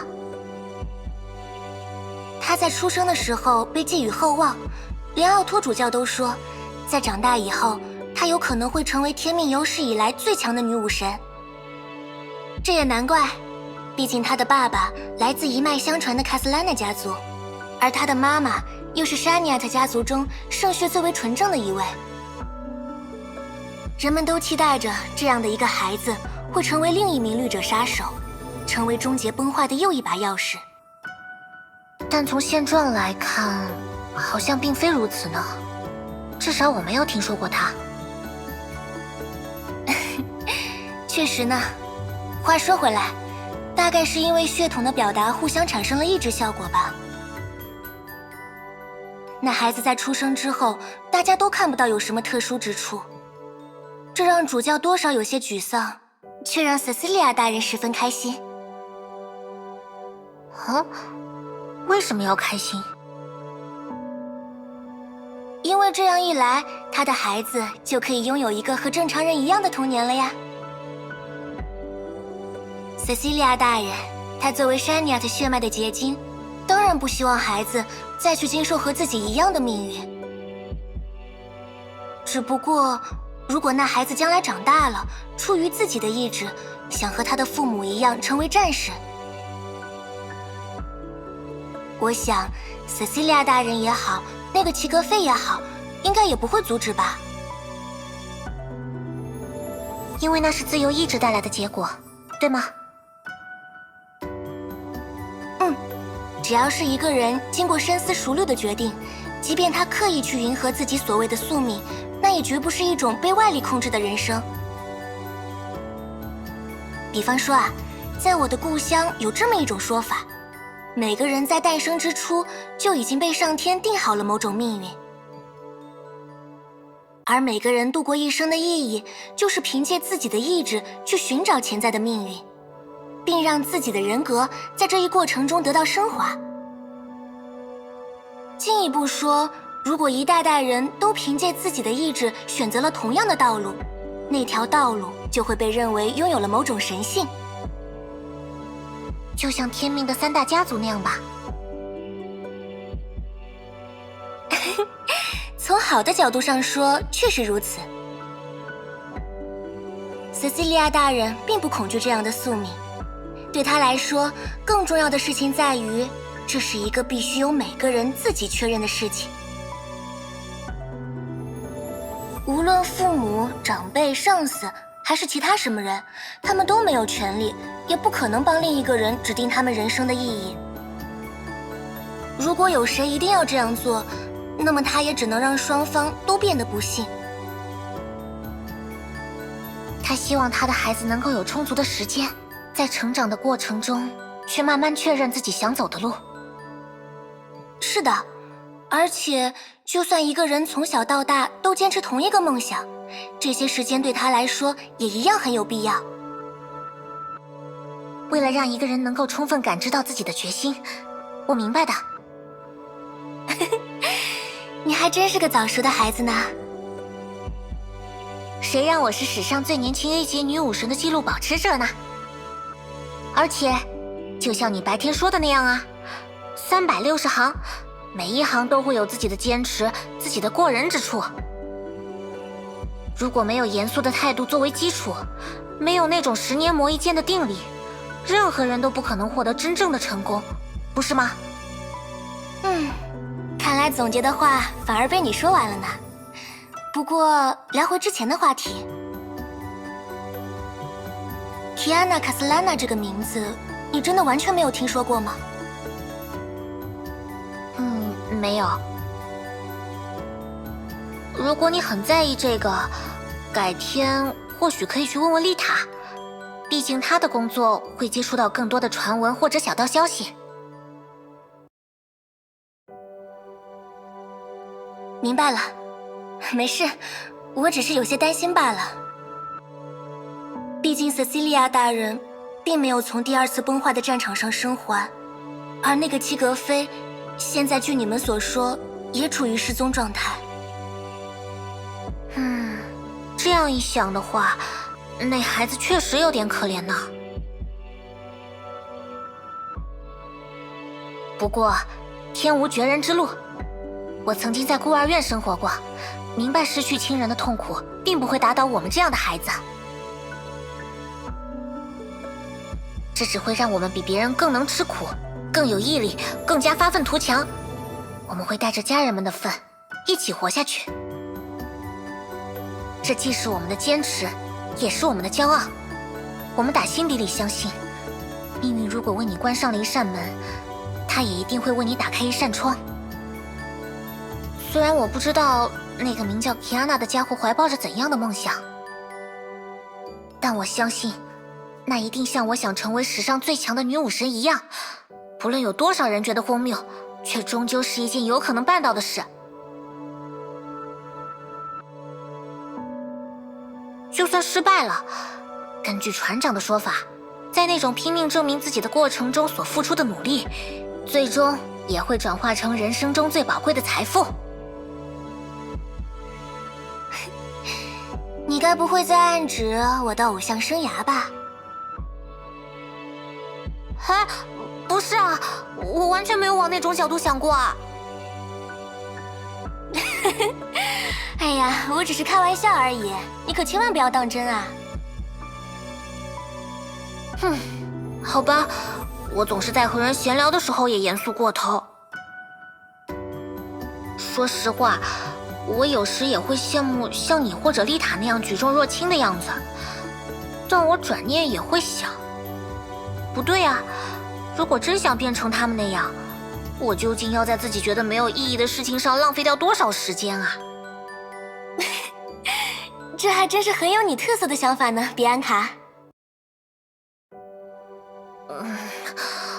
总觉得我好像被嘲笑了，是错觉吗？没有啦，从各方面来说，你都很厉害呢。一般人在像你这么大的时候，可能都还没接受过女武神训练吧。你可以说是以现在的年龄，直接进入了成年人的世界。在这种情况下，有清晰的目标感是非常重要的哦。我觉得正是这一点，再加上不服输的性格，能让你在未来充分的兑现自己的潜力。史上最强，这对你来说的确是一件可以预期的事，就像塞西利亚大人过去做到的那样。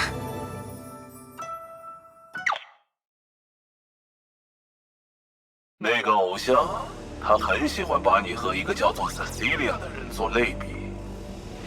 只可惜，真正的最强，并不能以他作为标杆。你终于开始直接侵入我的记忆了，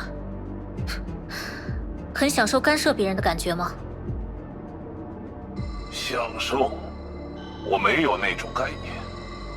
也许你的主教可以向我解释一番，他在类似的过程中有没有获得享受？你知道多少奥托的事？是你的记忆自己告诉我的。除此之外，我可以告诉你，你原本就是被他的力量刻意塞到我这里来的。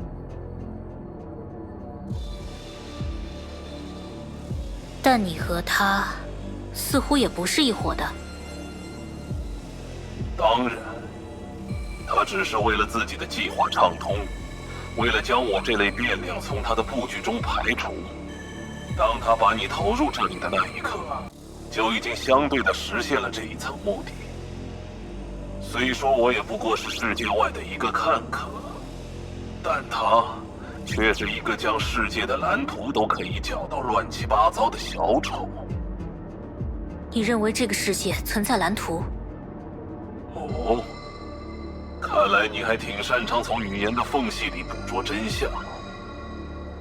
好吧，这也不是什么不能对你讲明的秘密。不过有关这个话题，我们也似乎没必要停留在上一个记忆的夹缝中去探讨了。这是最初的地方。好了，让我们面对面的探讨剩下的问题吧。你的形象还真是令人意外。这应该不是你需要在意的细节吧？毕竟我只是一道影子，是一个必须依附于其他人格才能与你交流的存在。我是这片空间的意志，圣痕的某种延伸。在此之上的解释，对你来说都只是复杂的术语堆叠。就像对你们来说，圣痕本身也不过是一种来自5万年前的刻进了 DNA 的命运罢了。你们认为自己的意志是自由的，但那种自由往往只是一种认知的假象，是宿命的冲动为你们带来的必然结果。但既然你现身了，我就可以在这里打败你。你不是自称是试炼者吗？这话还真是直接呢。不过你说的没错，通过我的试炼，你就可以拥有真正的自由，并获得足以战胜那个奥托的力量。只不过，通常意义上的攻击恐怕无法对我产生效果。你需要我在你制定的规则下击败你。你可以这么说。虽然构造出这个空间、制定下这种规则的人也不是我，我努力做出的一切，都不过是为了引导他的后人，引导那个特殊圣痕的继承者罢了。特殊圣痕的继承者，是说齐格飞那样的人吗？还是说，也包括我？齐格飞，一个可怜的人。即使是我，也会为他感到悲伤。他明明已经失去了觉醒的机会，却还是一次又一次地向我发起挑战。我警告过他，这样只会让他自己越陷越深，剥落下越来越多的人格碎片。但那个男人固执得要命，就像他的祖先一样。祖先？还有谁呢？他的元祖，凯文·卡斯兰纳。他的血脉将一种特殊的圣痕传承至今，催生出了这个空间，催生出了现在的我。你和他直接交手过，你肯定明白他是个怎样的存在。你连这种记忆都能看到？当然。还记得你一路走来时看到的那些黑色的记忆之碑吗？它们是随着整个空间的涨落而浮现在你周遭的过去，是记忆之海中我随手翻起的浪花，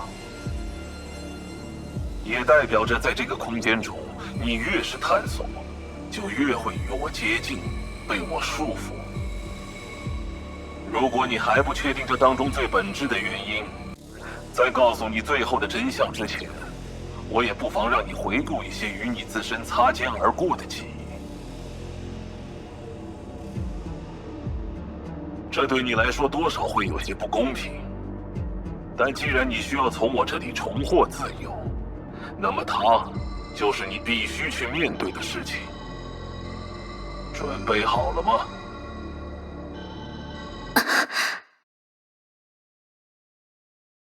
啊，拉格纳，你来的正好。主教大人，这是你救回来的那个孩子，他受了很重的伤，所以我必须用特殊的方式为他提供治疗。这么说，您判断他的确能够活下来？他本来就是个命硬的怪物，不是吗？在几千米的高空被飞行器的残片直接命中头部，以自由落体的方式坠落到雪山深处。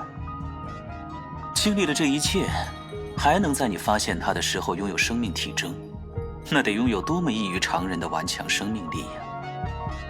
现在包裹着他的这些魂钢，也只是为了激发他自身的细胞修复能力。我甚至不需要他们去替换他的任何身体组织。所以，他最终仍然会是他自己，连一根头发都不会受影响吗？这么说肯定过于夸张，但大体上确实没错。我不需要再造一个魂钢复制体，而她也一定能成为天命最强的女武神。大难不死，必有后福，对吧？那齐格飞大人和德丽莎大人方面，他们的事情我自有安排，你无需操心我的家务事。是。不过我可以提前告诉你，我不想让他再做什么 Kiana 卡斯兰娜了。他有权利去摆脱那些成年人的纷争，踏上自己真正的道路，去成为天命有史以来最强的一名战士。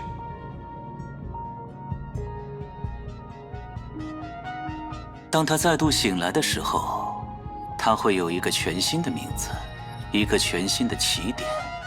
他将彻底摆脱此时此刻令他深陷其中的私人恩怨，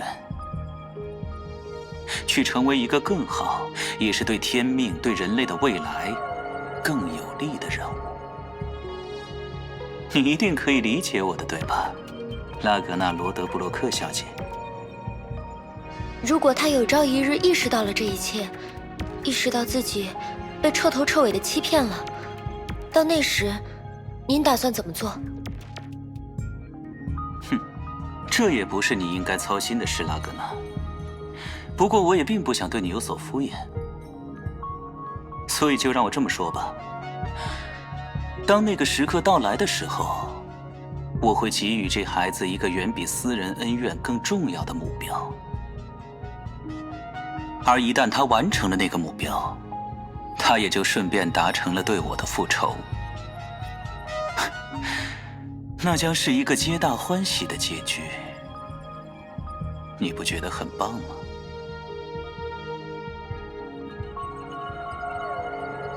你刚才给我看的是拉格纳前辈的记忆？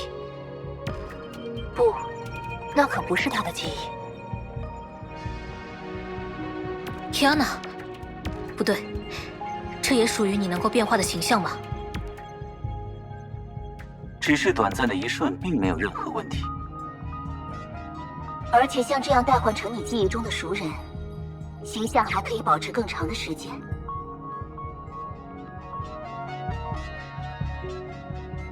既然这段记忆不属于拉格纳前辈，就只可能属于奥托主教了。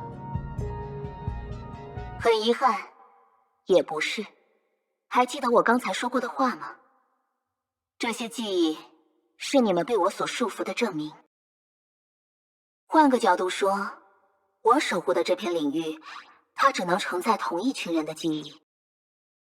对这群人而言，原初的圣痕传承在他们的血脉之中，也因此让他们被历史的源头深深诅咒。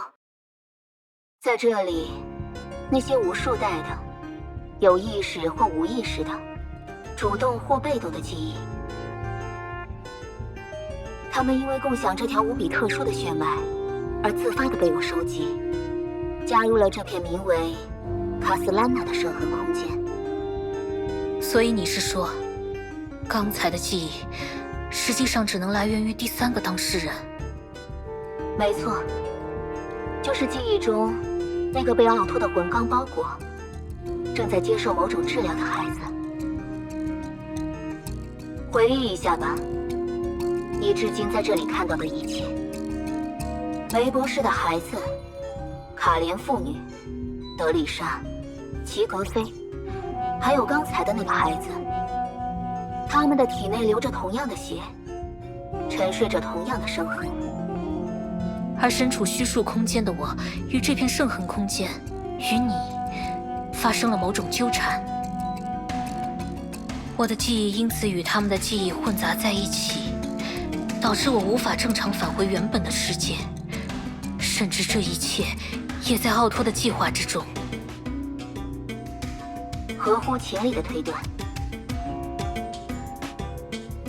虽然你的记忆在你到来之前并不属于这里，但你会与这个空间发生纠缠，倒也绝非巧合。我刚才说过，体验像刚才那样的记忆，对你来说多少会有些不公平，因为他们的存在基础同样是我的一份子，同样是卡斯兰娜的圣痕。只是因为另一些原因，它们蛰居在你的体内，而没有沉淀到我的空间当中。换一个更好理解的角度，尤兰戴尔小姐，你的体内不仅流淌着纯正的卡斯兰娜之血，而且我们刚刚看到的那段记忆，也的确记录自你本人的感官。你就是那段记忆的第3个当事人。在那段记忆中，你被奥托阿波卡利斯称作提亚娜·卡斯兰娜。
好吧，先假设你所说的这些都是事实吧。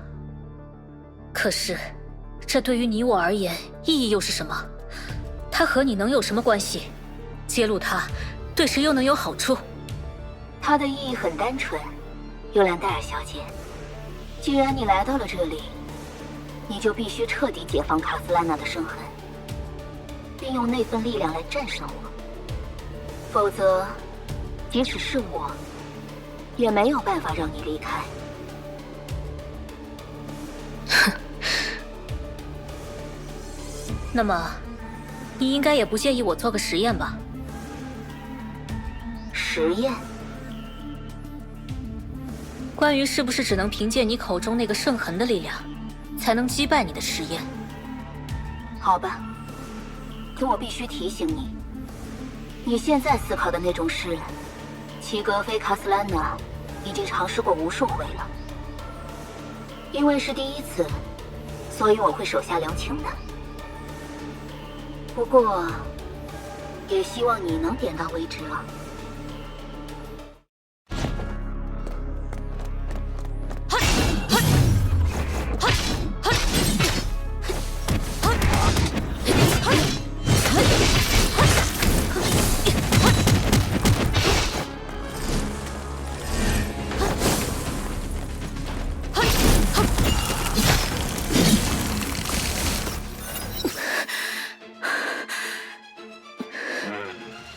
到此为止吧，毕竟我也不想触发某些可怕的防御机制，不然你就会被他的力量埋进记忆的更深处了。他是指凯文吗？当然，自从他背负了整个世界的那天起，你们也就被迫承受了名为卡斯兰娜的命运。所以我诞生了，作为圣痕的管理者，秉承那个人留下的规则，令旧事成为你们的荣耀，也让旧事成为你们的诅咒。无论如何，唯有彻底解放圣痕，你们才能真正的接近他，而不是迷失在他的影子中。不过，你似乎有些与众不同。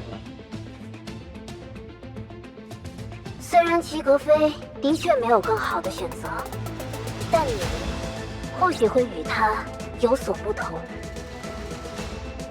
在你的身上，除了卡斯兰娜的力量之外，还存在着一些截然不同的东西。你是说，其他圣痕，还是圣痕之外的力量？正是那另一种力量，让我产生了犹豫，让我对你有了更深一层的兴趣。就好像这段记忆。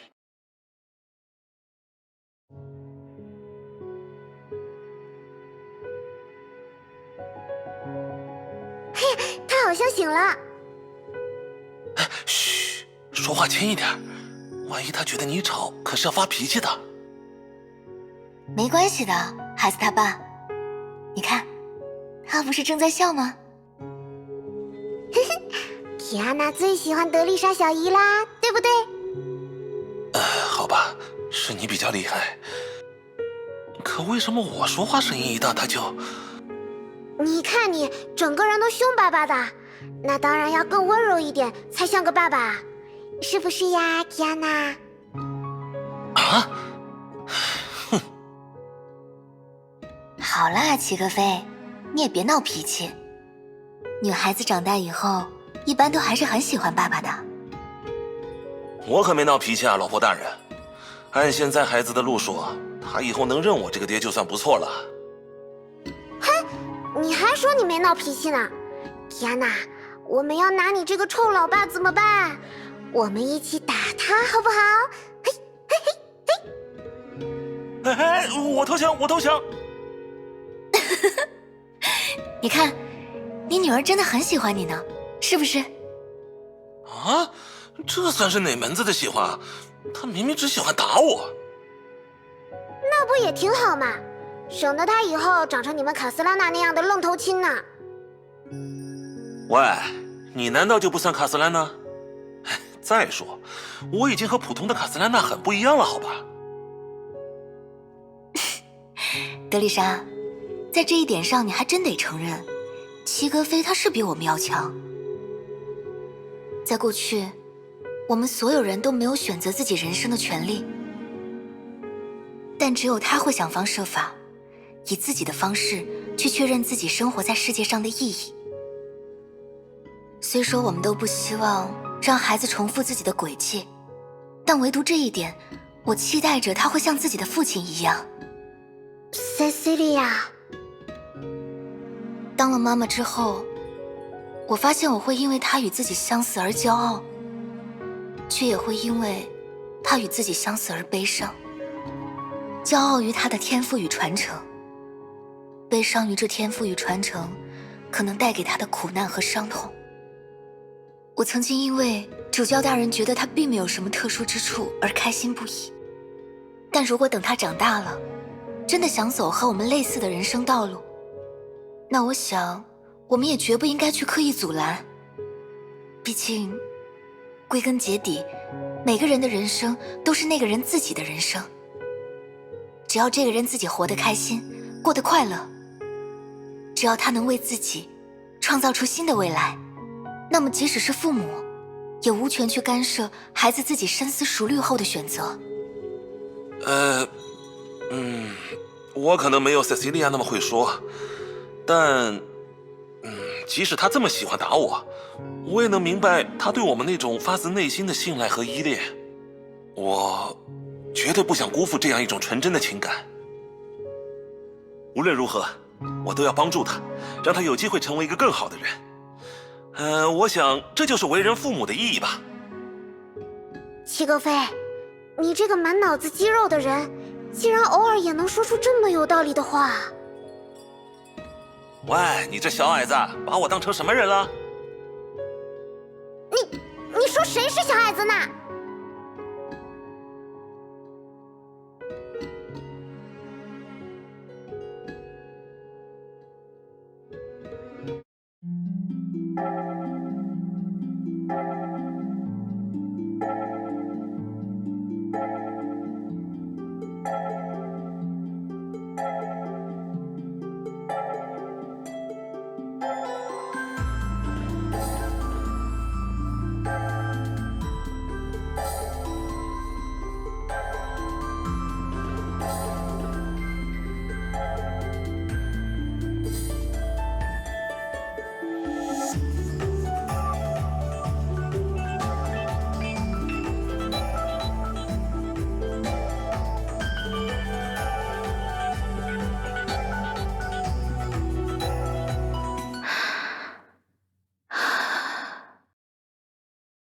我必须承认，这原本是我最不感兴趣的一类记忆。背负着原初圣痕的卡斯兰娜家族，你们从一出生就被他束缚，所谓的选择，不过是铭刻在本能中的冲动带来的错觉而已。救世真的会让你们快乐，让你们幸福吗？成为人民的护盾，又能给你们自己带来什么？你们只不过是活在他巨大的阴影之下，将生命的荣耀留给世界，将诅咒的苦果留给自己。从他背负起整个世界的那天开始，我就不断见证着你们周而复始的命运。你们每个人都像极了他的过去，像极了被他为世界而抛弃的人生，像极了那无聊至极的西西弗斯。但你仍然和我一起感受了这段记忆，因为你有一位伟大的母亲。她虽然不能被称为最强的战士，但她却能一直保护你、守望你。她从未离开过你，她就存在于你浑身上下每分每秒流淌着的血液之中。血液。还记得从前奥托医生对你说过的话吗？他说你的崩坏能抗性会随着你接触崩坏能的剂量而增长。这可是无数代人梦寐以求的力量，是圣痕计划的原点之一，更是圣血真正的用途。跨越虚数与实数的界限，以血肉之躯驾驭崩坏，拥抱真理。这是有别于律者的道路，因为他们早已被打上虚数的烙印。超变因子也做不到这一点，因为那只是纯粹非人的变异。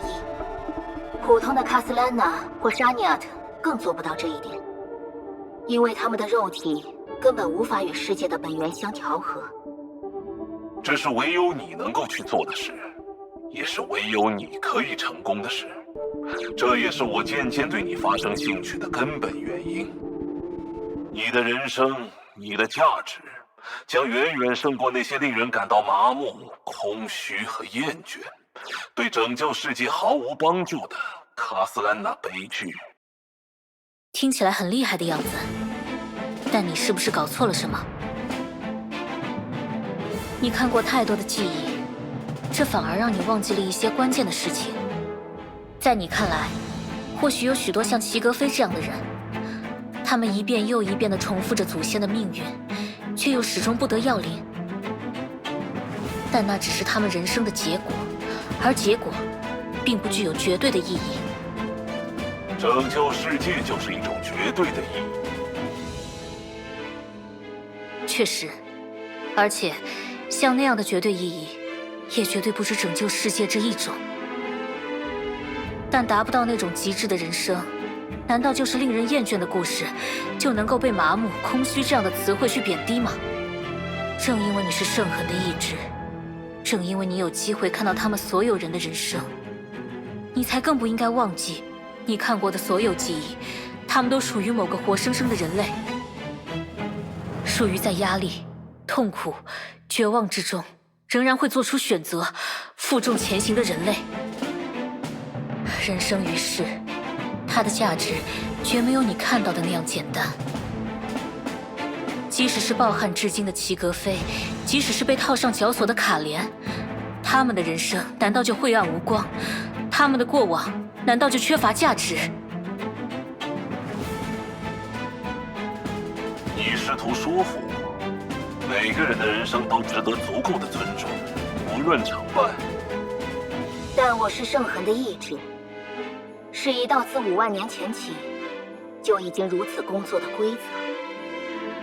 你如果想稍稍改变我的看法，你首先应当做到的是战胜自己。齐格菲卡斯兰娜，他输给了自己性格的莽撞；卡莲卡斯兰娜，他输给了自己内心的脆弱。他们甚至没有能够触摸到自己祖先的起点，战胜自己，告别过去。或许，他们的确在某些时刻输给了自己，但这并不是因为他们弱小，而是他们走在了历史的前面。他们为后人留下了路标，他们为自己留下了传说。他们是沉默的巨人，为我们搭起了借以瞭望未来的肩膀。5年前，在某个危机时刻，我曾经这样对自己的伙伴们说过：为了我所喜欢的人，为了这些人所喜欢的更多的人，为了所有让人能够称之为人的人，他们使得我可以像现在这样生活着，而我也愿意献上自己的一切来守护他们。比起这些人之为人的印记，一时的成败又怎能作为英雄的证明？一时的成败又怎能说明他们最终不能战胜自己？你否定不了他们，你否定不了任何人。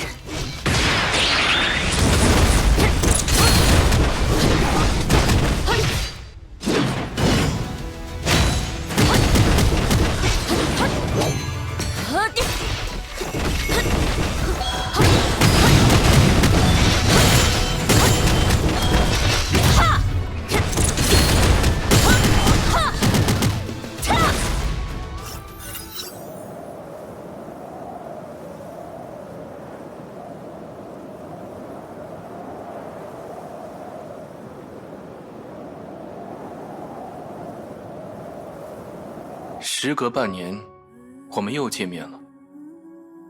但，你不是他。没错，我只是他的一个影子，只是为了看守这特殊的圣痕而停留于此的泡沫。是抛弃了你之前见到的所有外在人格之后，所留下的最基础部分。你知道我接下来要做什么，而我也知道你接下来要做什么。我能维持这个状态的时间不多，这多半是我们之间唯一的交流机会。你有什么问题，就尽管问清楚吧。比起刚才的那个意志，现在的他的确坦率了许多。无论如何，这或许是个尽可能获取关键情报的绝佳机会。之前你似乎一直在暗示，卡斯拉娜的圣痕与其他圣痕是完全不同的存在。没错，卡斯拉纳圣痕不仅是一套代代相传的基因，它也包括一系列原属于崩坏兽的细胞器。就像大多数植物凭借叶绿体才能进行光合作用，卡斯拉纳所独有的这些细胞器，可以保证卡斯拉纳的圣痕不会随着代际交替而急速衰减，并像现在这样，为每一个后代提供觉醒真正力量的机会。按照这个说法，难道所有卡斯拉纳家族的成员都不能算是生物学意义上的普通人类？看你从什么角度来理解吧。虽然特殊的基因和细胞器让你们的底层生理机制与常人有不少区别，但即使是普通生物的线粒体或叶绿体，它们也起源于某些因为偶然因素而在细胞内定居下来的细菌。卡斯拉纳的血脉与这些东西并无不同。如果没有特殊的洁癖，你应该不需要觉得自己突然之间就成了什么远古异种。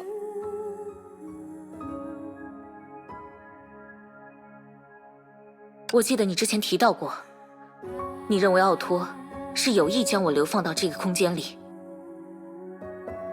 虽然当时话题被岔开了，但我还是很在意，你是怎样从自己的角度理解这一状况的？他对你的导航器格尼乌斯动了手脚。你原本应该直接来这里见我的，但因为一些其他因素的干扰，反而导致那导航器失去了原有的精准度。是你反复提及的圣血的力量吗？不，圣血虽然阻止了我直接与你见面，但那与空间定位的精准度毫无关系。我是指你的导航器原本就被私自植入了各种各样的导航机能，所以奥托反而无法对它做出完全精确的调节。比如说，你甚至随身携带着一新一旧、以不同方式运转的2部格尼乌斯。原来如此，丽塔，你果然为我准备了一套真正的护身符呢。也就是说，奥托的力量、须弥芥子的力量、格尼乌斯的力量，在这3种不同的导航以及你和圣血力量博弈下，才有了我在这个空间中的一番奇遇。简单来说就是如此。所以，回到你的问题，我认为那位主教希望你能够完全继承卡斯兰娜的力量，毕竟这样一来，我就更加无法干扰到他的计划。他似乎想通过虚数之术，探求着某种与卡斯兰娜有关的信息。他一定不希望自己的道路与我发生任何不必要的纠缠。但毫无疑问，完全继承卡斯兰娜的力量，也只会让我以更坚定的意志去阻止他口中的计划。也许他的目的就是如此呢。你说什么？从你的记忆出发，我可以提出一个不负责任的猜想，比如说，或许对他而言，你们阻止他毁灭世界的行动，恰好会给他带来某种别样的意义，而他正是瞄准了那一点，才会在此时此刻，一意孤行地要对他所谓的本真世界进行折叠和重构。你用困惑的表情看着我也没有意义。我说了，这只是一个不负责任的猜想。证据，也只有真正的他对现状完全坐视不理这一点吧。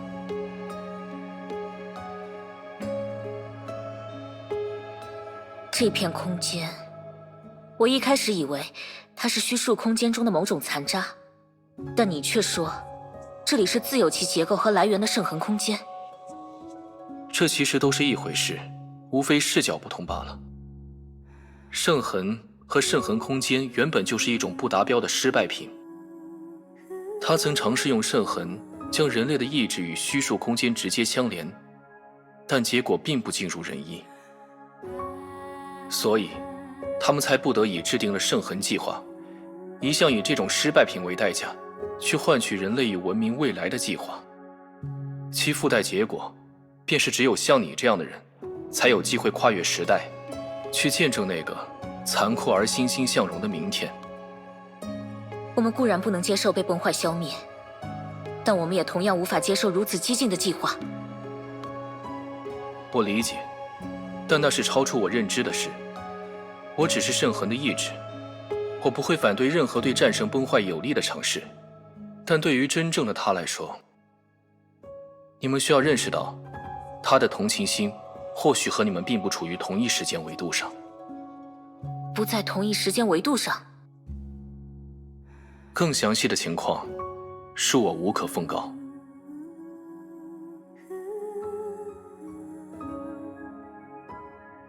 为什么你能轻松切换其他人的形象，却在扮演齐格菲卡斯兰娜的时候，始终使用那个布偶的样子？一个原因是，比起借鉴记忆中的外形，直接利用人格碎片的状态，对我来说更加便利。而另一个原因，不正是你自己缺乏对于那个男人的清晰记忆吗？别急，你总有能彻底改变这一点的机会。毕竟除了很久之前的某个人之外，你可能是第一个完全不会受圣痕负面影响的人类。很久之前的某个人？你不可能认识他，而且你们不受圣痕影响的原因应该也截然不同。沙尼亚特的圣血，那的确是一种足以令你们这个时代引以为傲的基因突变。而重振这条血脉的人，那名奥托主教，至少对你来说，这个人就像那个真正的他一样，是间接给予了你天赋与力量的存在。他们的确都是非常复杂的人，如果情况允许，我并不想与他们为敌。但似乎无论命运还是个人的意志，都已经不再允许这一点了。看来，你已经将他们视作敌手，但又不会单纯的去憎恨他们。这很好，对你们各方来说，都是一种恰如其分的态度。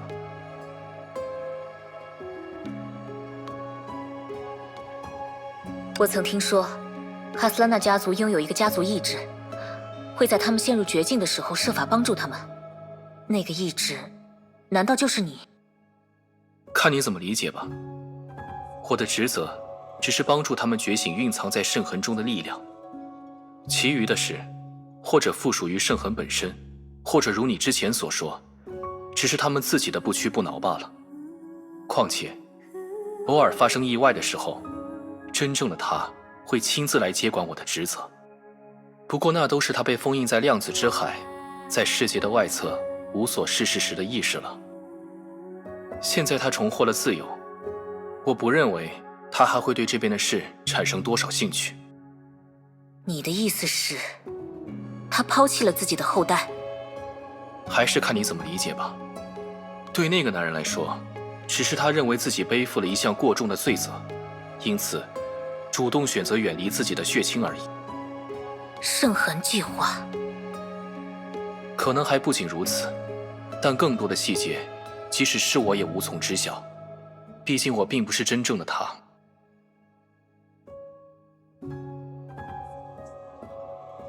我应该没有什么问题了。很好。那么接下来，我将会激发你体内沉睡的卡斯兰纳之力。那股力量远超普通人类的极限，想要最终战胜并驾驭它，我建议你打起12分的精神。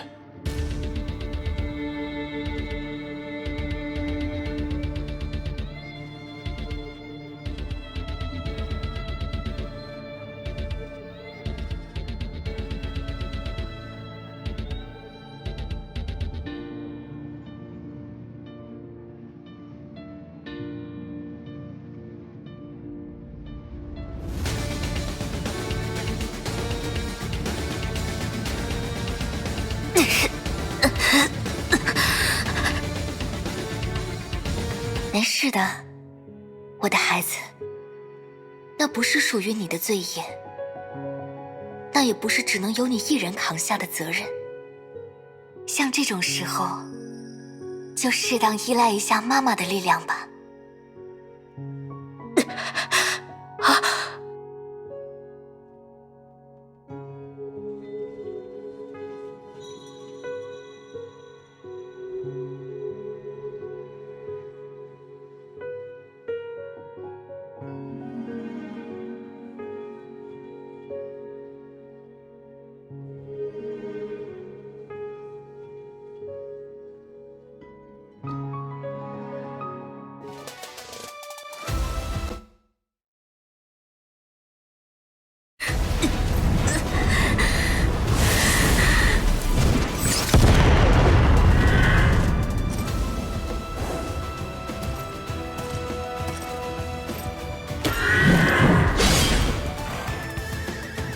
准备好了吗，克里希娜？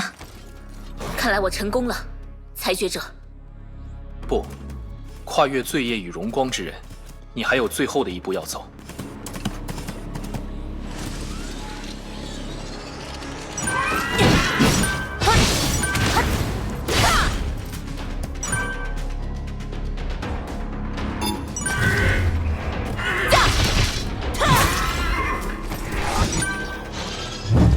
吃上吧，克里希娜！破！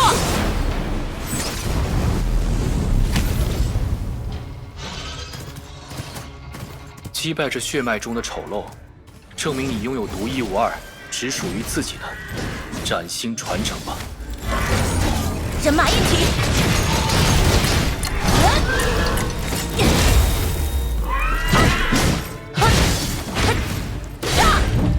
吃上吧，克里希娜！破！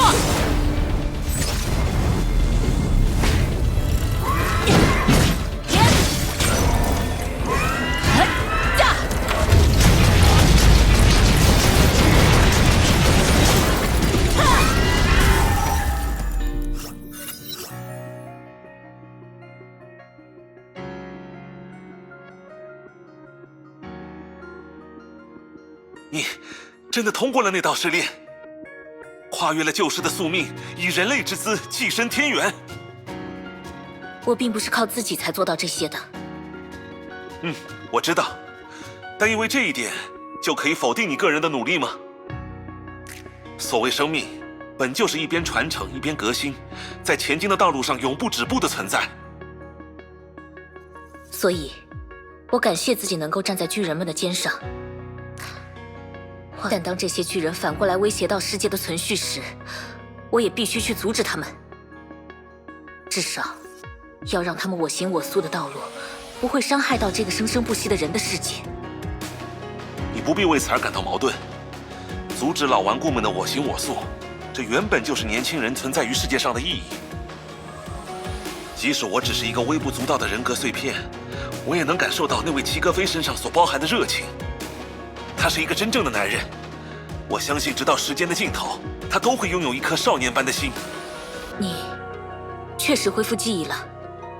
毕竟你通过了圣痕的试炼，重置了这周围的空间嘛。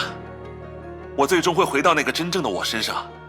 虽说到那时，他至多也只会把我们之间的记忆当做一个无比模糊的梦罢了。你不必为这种无可奈何的事伤感。比起那些，在这分裂之身转瞬即逝、如泡沫般的最后时光里，我还有最后一项义务必须要对你履行呢。这里是虚数的深处，却也是空间与空间彼此会发生奇妙反应的地方。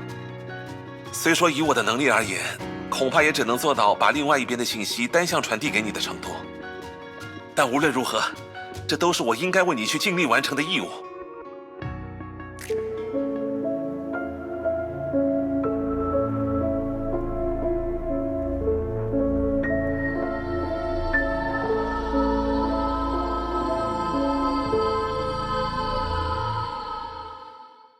这里是凯文独自背负的地狱，也是真正的齐格飞最终被收容的场所。他一直想从圣痕空间中逃离，但已经无法正确觉醒的他，只能突然的在空间中剥落下像我这样的人格碎片。而凯文的选择，就是将他封印在那里，封印在自己一切罪业的凝结之地。塞西莉亚，基安娜，你们为什么要向我微笑呢？明明是我害死了你们。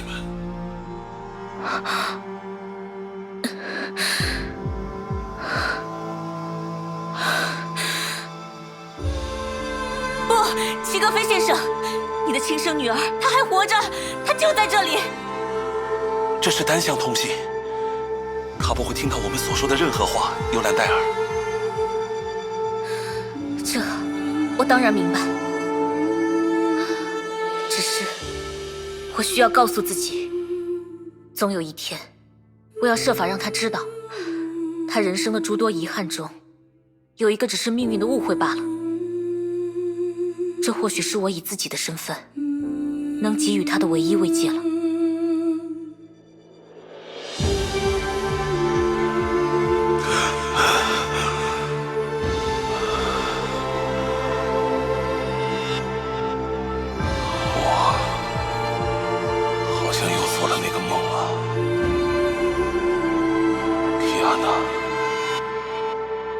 继承了你名字的妹妹，她应该没有让你感到失望吧？这种时候，我就假装有人在听吧。小时候，我真的从未想过，卡斯兰娜的血脉竟然蕴含着如此深重的诅咒。深恨的约束，这寒冰地狱般的倾向。但无论如何，我相信，我们都是以自己的意志在帮助别人，以自己的意志在守护弱者，以自己的意志在拯救文明。说真的，如果塞西莉亚你们还活着，如今的我应该足以问心无愧，可以坦然接受命运的一切安排了吧？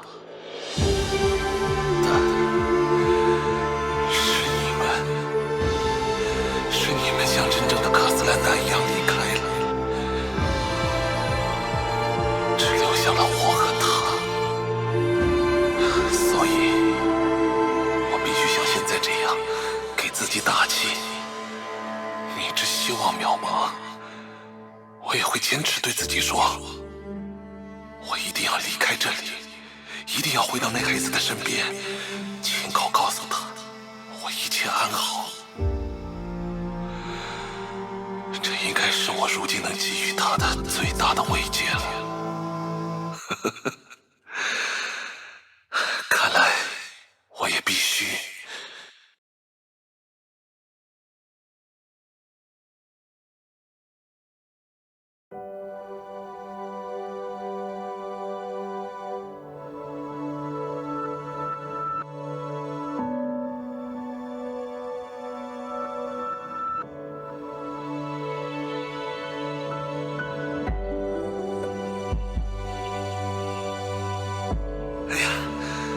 看来我也只能坚持到这里了。你要消失了吗？看来是的。我们之间的纠缠已经越来越弱，我即将回归于真正的他，而你也很快就有办法回到现实世界了吧？我终究不能代替他去决定任何事，但如果可以，我希望我仍然可以作为你的亲人，去守护你前行的道路，去见证你的人生在未来绽放出的华彩。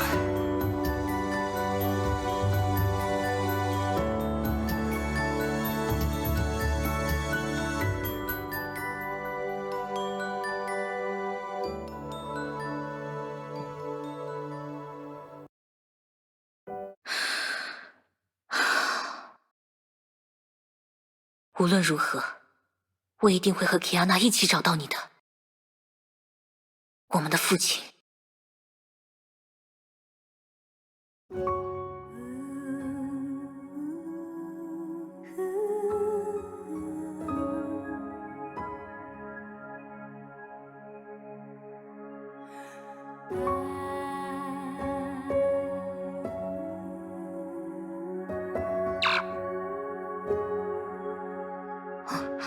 这里是幽兰戴尔，请讲。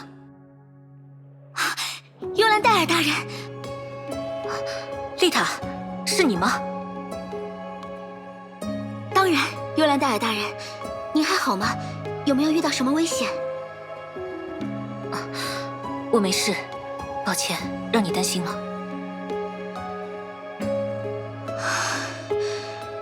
不，你没事就好。那么，接下来，幽兰戴尔大人需要丽塔来汇报现在的情况吗？麻烦你了。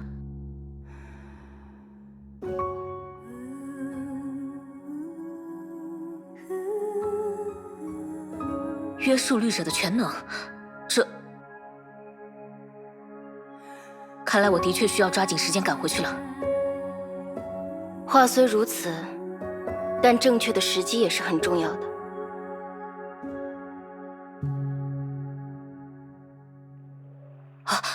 薛定谔博士，嗨，好久不见，比安卡。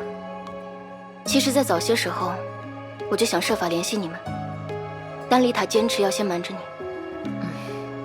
他可能是担心我会被奥托主教轻易看穿吧。真不错，你们彼此之间的信任，果然令人羡慕。好了，言归正传。正因为奥托现在驱使着危险的约束全能，你在返回的时候才要尤其注意把握时机。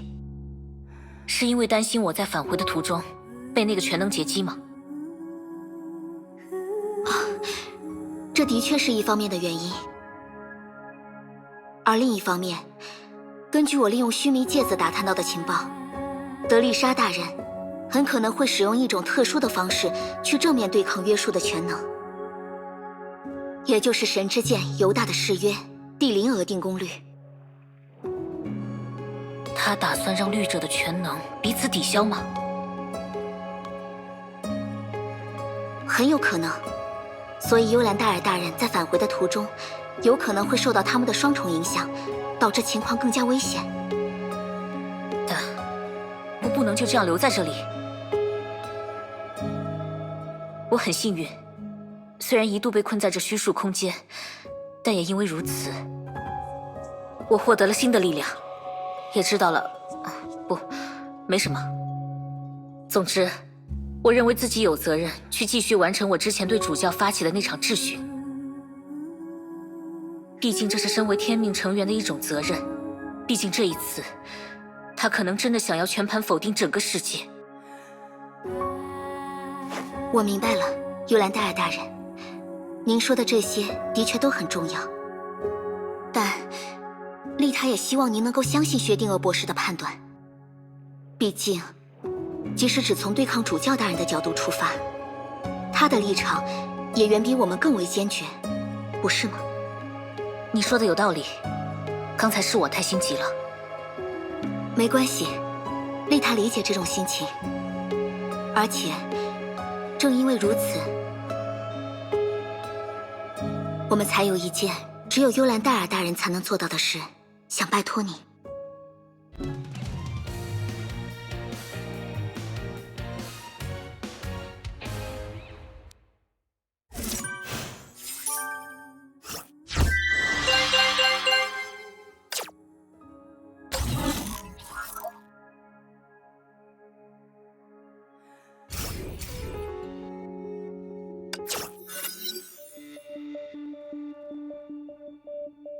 格尼乌斯，量子之海与虚数之树的相互浸润。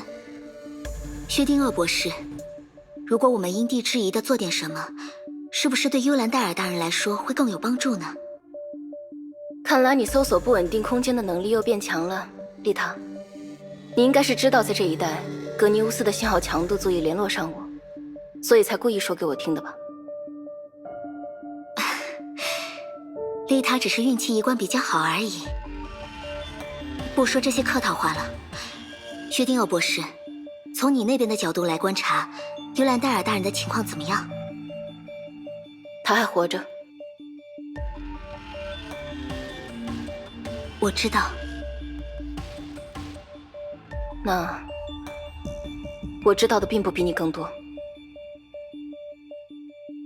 如同我们所预料的那样，奥托那家伙最终还是在他的格尼乌斯上动了手脚。